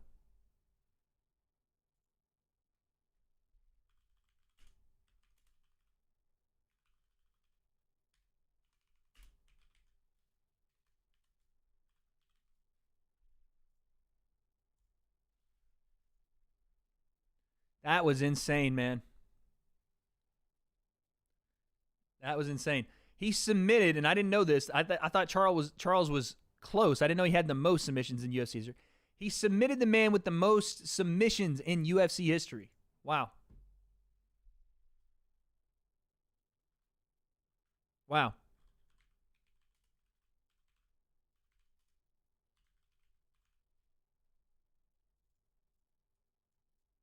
Who did he give the belt to? Oh, he gave the belt to Khabib, man. That's dope. That's dope.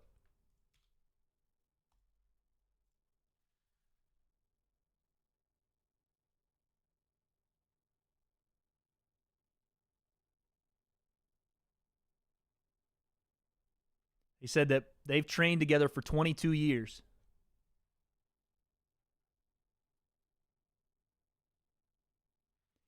Khabib says Islam's the #1 pound-for-pound fighter right now.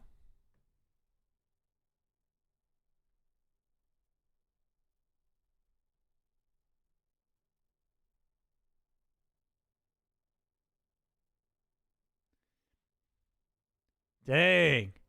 Khabib just called out Alexander Volkanovski for Islam because Alexander Volkanovski is #1 pound-for-pound. They said they want to fly. Look at. Volk is there. He said, where is the short guy?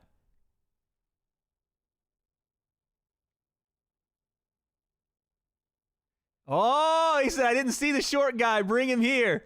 They're going to bring him into the cage. Hey, it's not Connor, but I'll take it. Volkanovski in the cage.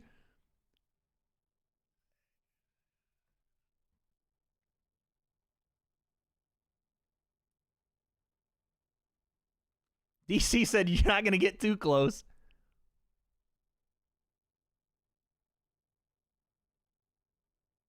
There it is. There it is. The fight to make. Islam Makhachev, Alexander Volkanovski at 155, pound for pound on the line, the lightweight title on the line. I'm not mad at that. I like that fight. Alex was going to move up anyway. I'm not mad at it. All right, they're going to interview Charles here.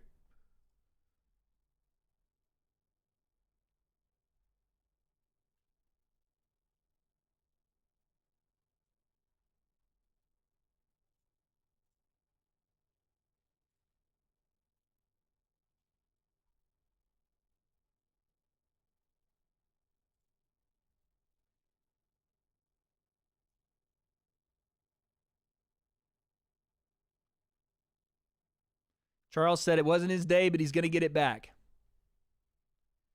Chat, let's start thinking of karaoke. We got to do some karaoke before I get out of here today.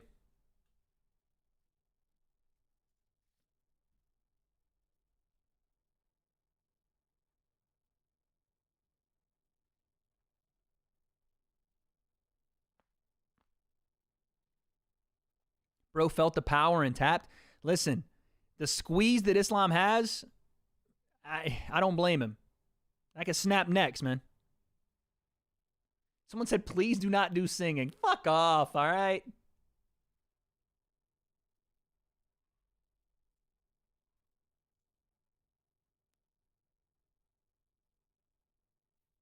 Charles wants the immediate rematch. I just don't think he's going to get it, man. I think they're going to go ahead and move forward with that Volkanovski fight. It's tough for Charles, man. I know he was, 11 fight win streak, everything, man. That's tough. That's tough. That's tough for him. All right, chat. The Foggy Dew. No, I can't sing. I don't have the voice for Foggy Dew, guys. I don't. I am not Sinead O'Connor. Can't do it. I cannot.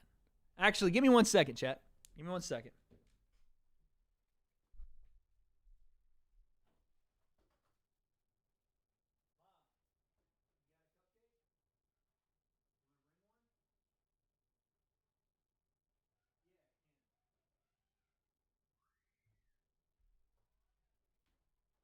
No, I'm okay. Just bring that. We're going to sing.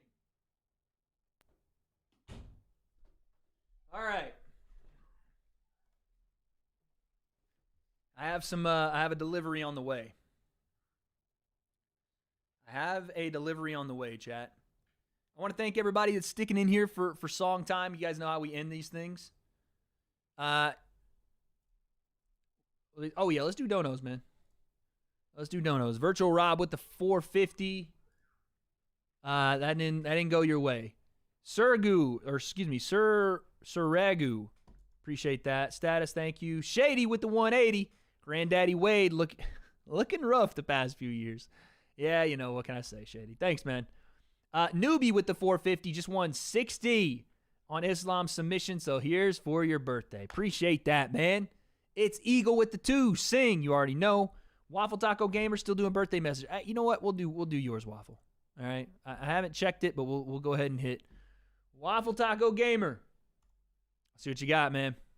What is up, Wade? Happy birthday. Oh, wait. Let me make sure. There we go. What is up, Wade? Happy birthday to you, brother. Gonna hit the bag here? Anyways, for 30 seconds straight. Wait, hold on. He's got my Easy Money, Easy Gas Money song playing. Let's go. Since you're 30, boomer age, I'm going to throw punches. Unnecessary. I'm going to throw punches, brother. Again, 30 seconds. All right, 30 seconds punches. Let me restart the song for you, brother. Appreciate it. Chat, make sure you're giving count. I was going to buy you a cameo from Amanda Serrano, but unfortunately, just like her relationship status, she's not available. All right. What the hell was that Let's go. shot? All right. I see it, brother. Let's go. 30 seconds. Burn him out, Waffle. Burn him out. Come on, chat. He's working, man. He's working. Get there. Get there. He's going, man. This is why I tell you guys in my video, try throwing for 30 seconds. You're going to be dead tired. Finish it strong, Waffle. Oh, wait. Okay. I went a little over, but that was for you, brother. Happy birthday. Appreciate you, my man. Hey, man, that's dope. Appreciate it. Chat, spam up the hearts, man. Waffle Taco Gamer doing his thing. Yo! $50 from Zeke. Happy birthday, baby. Since you're famous and all, don't forget us. Never, man. Much love, big boy. Appreciate that. I never forget you guys, and I never forget to celebrate an occasion right. So, I also, like I said, had a delivery. So, we might as well go ahead and do this now. Special deliverer. Come on in. Oh, yeah, no, that's fine. You can just hand me that. Chat, this is not our song for the day, but we are going to go ahead and just, we're just going to go ahead and do this while it plays. Chat, go ahead and sing to me. I need you to. I usually do the singing, and I will in a second, but I need you guys to sing here.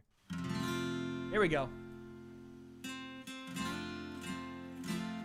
Oh, appreciate that. Look at that. Look at that. Oh, my goodness. Go ahead, chat. Sing it for me. Go ahead.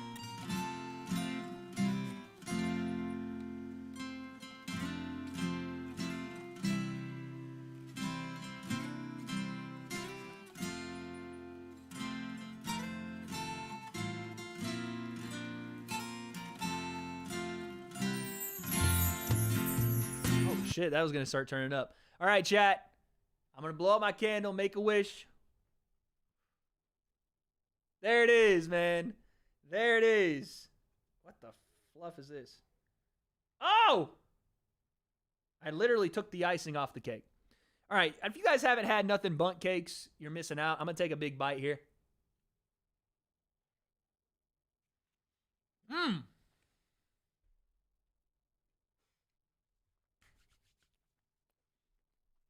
Now then, it's time for karaoke. Do we have any suggestions, chat? Ooh, that is good. Nothing Bundt Cake is fire, dude. No one's doing Ram Ranch. Jesus Christ. What is wrong with y'all, man? You know what? I wish I knew this guy's song, but I don't. If you guys heard that song Golden Hour, that dude on TikTok, that shit is fire, bro. I wish I knew that song, but I don't. Who do I know that I can sing?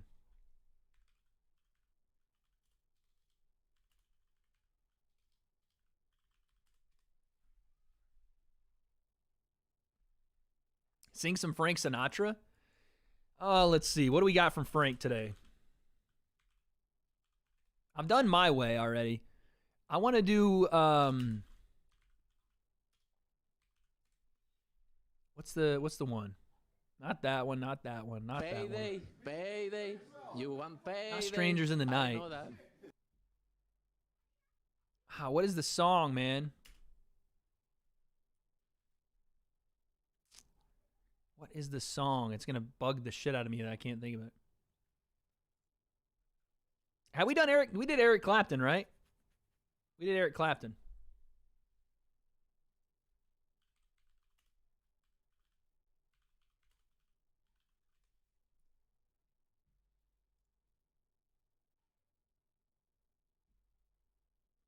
I'm trying to figure it out, man. It's not Strangers in the Night, is it? Oh.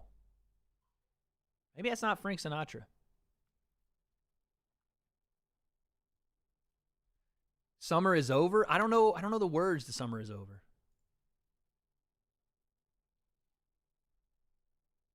Something Stupid by Frank Sinatra? That's not a bad song, actually.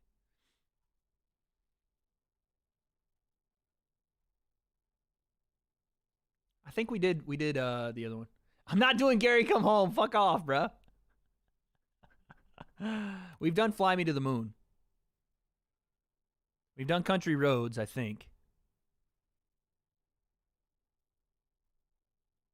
Payday, you want payday. I know that. I'm almost done. Thank you, though. Happy birthday. Hey, appreciate that. Stop saying Ram Ranch.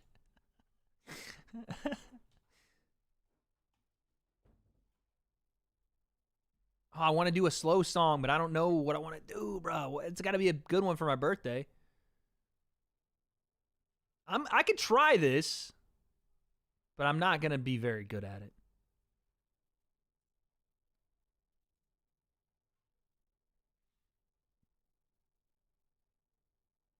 In the club? Bobby Shmurda. I'm not doing Tank Gang by Deji. Jesus.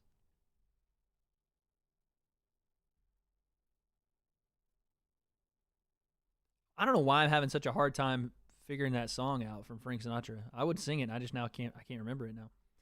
Okay. Let's do this. Let's do this.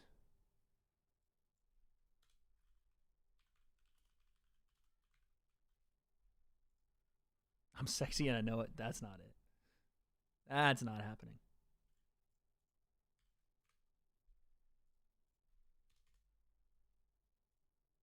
Payday, payday. You want payday.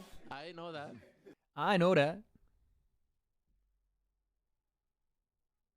Let's do... Sorry, guys. I'm taking forever, but I will get to it. Don't worry.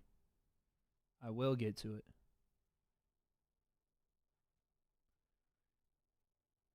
I will get to it. What is this one? Oh, I don't know that one. I don't know that one.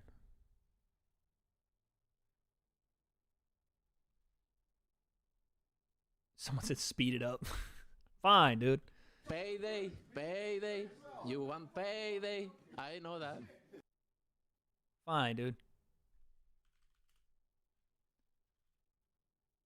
All right, this one's one I like, but it's not necessarily a love song. It's a sad song. But this one goes out to to all y'all out there that are dealing with a loved one. I've already done Not Over Yet. Or no, I haven't, but I don't want to do that one. Summer's over, I'm not doing. That sucks though. Should I? Payday, payday. Nah, we'll do this one. You want payday. I know that. All us sad folks. Yeah, we'll do that one. 1,000 miles? Nah, we've already done 1,000 miles, I think. I don't know what Careless Whisper is, Miguel. Or maybe I do, I just don't know the name of the song.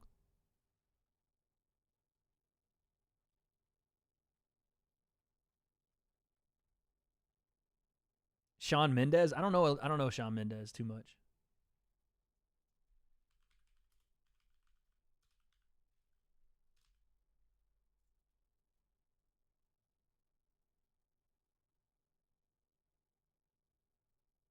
No, I don't know that. Wait, what's Stitches? Oh, no, I ain't doing that. Fuck that. All right, Chad, this is the one we're going to do. This is what we got to do. I need to make my own song. That would be dope. All right, chat. This is Zac Brown Band, Colder Weather, because we're headed towards some colder weather this fall. I know the reference is kind of shaky, but so are my knees when I sing this song, and so are the ladies. But Colder Weather is the one. Jack, nice guess, by the way. Ooh, Last Christmas is dope, but we'll do that one toward Christmas time. All right, chat, thank you all for being here. Let's do no-nos real quick. Zeke with the 50 once again. Thank you. Zeke with the 5. Forgot to call you Taylor. My bad. Hold this. Payday, payday. Koi's with the 450. Been watching you for I know a few that. good years. Great to see you getting the recognition you deserve. Hopefully we see you in the ring soon. Happy 30th, Koi's. Thank you. Don't hold off on that ring talk just yet, but hopefully one day. Ghost Hat with the 2. Gotta go. Happy birthday, old man. Thank you, Ghost. Dylan with the 8. Happy birthday, Wade. Goated breakdowns. Low-key a comedian, too. Appreciate that, man. Ray with the 5. Sad that Benil's won 8 in a row and is losing the title shot to Volk. Who honestly thinks Volk beats Islam at 155? What does he present? Yeah, that's a good question, man. Benil does deserve a title shot. I just think the promotion wants to get that 2 belts mantra back. They want to get Mr. 2 belts back in it. And he's the number 1 pound for pound. It is what it is.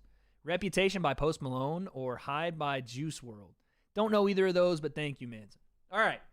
Chat, get your lighters out or whatever it is that you have at your disposal. I just want to make sure that... Okay, cool. Here we go. Let's get it. Am I louder than the music?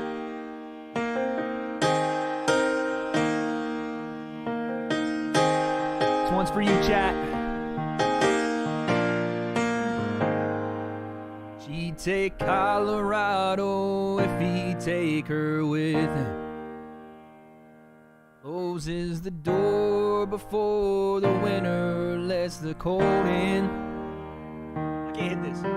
Wonders if her love is strong enough to make him stay. She's answered by the taillights shining through the window pane. He said, I want to see you again, but I'm stuck in colder weather. Maybe tomorrow will be better. Can I call you then? You said you're a rambling man. You ain't ever gonna change. You Got a gypsy soul to blame, and you were born for leaving. At a truck top diner just outside of Lincoln. The night is black as the coffee he was drinking. In the waitress' eyes, he sees the same old light is shining. And he thinks of Colorado and the girl he left behind him. He said, I want to see you again. Chat, I want to see you again. But I'm stuck in colder weather. Maybe tomorrow will be better. Can I call you then? Chat, can I give you a call? She said, you're a rambling man. You ain't ever gonna change. Got a gypsy soul to blame, and you were born for leaving. Born for leaving.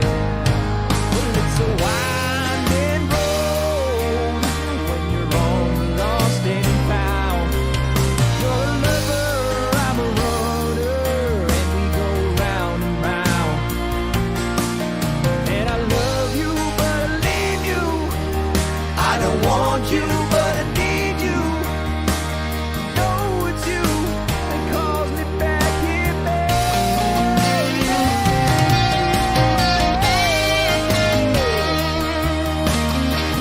Come on.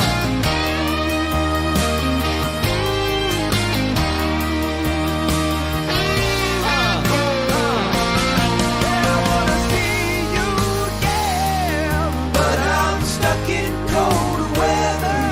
Maybe tomorrow will be better. Can I call you then? I'm a rambling man. You ain't ever gonna change. Got a gypsy soul to blame, and I was born for leaving. Born for leaving. I think I missed the loop in on that last one. When I close my eyes, I see you. No matter where I am, I can smell your perfume through these whispering pines. I'm with your ghost again. And It's a shame about the weather. I know soon we'll be together. I can't wait till then. I can't wait till then.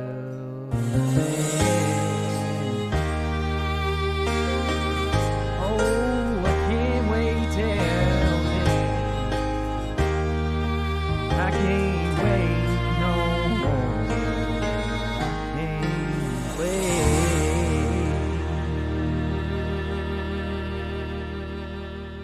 There it is, chat. Thank you all for stopping by. I appreciate it. I appreciate the birthday wishes, all of the things that you guys gave today, and the fights were amazing. Thank you to all those that donated. Thank you all that support me continuously.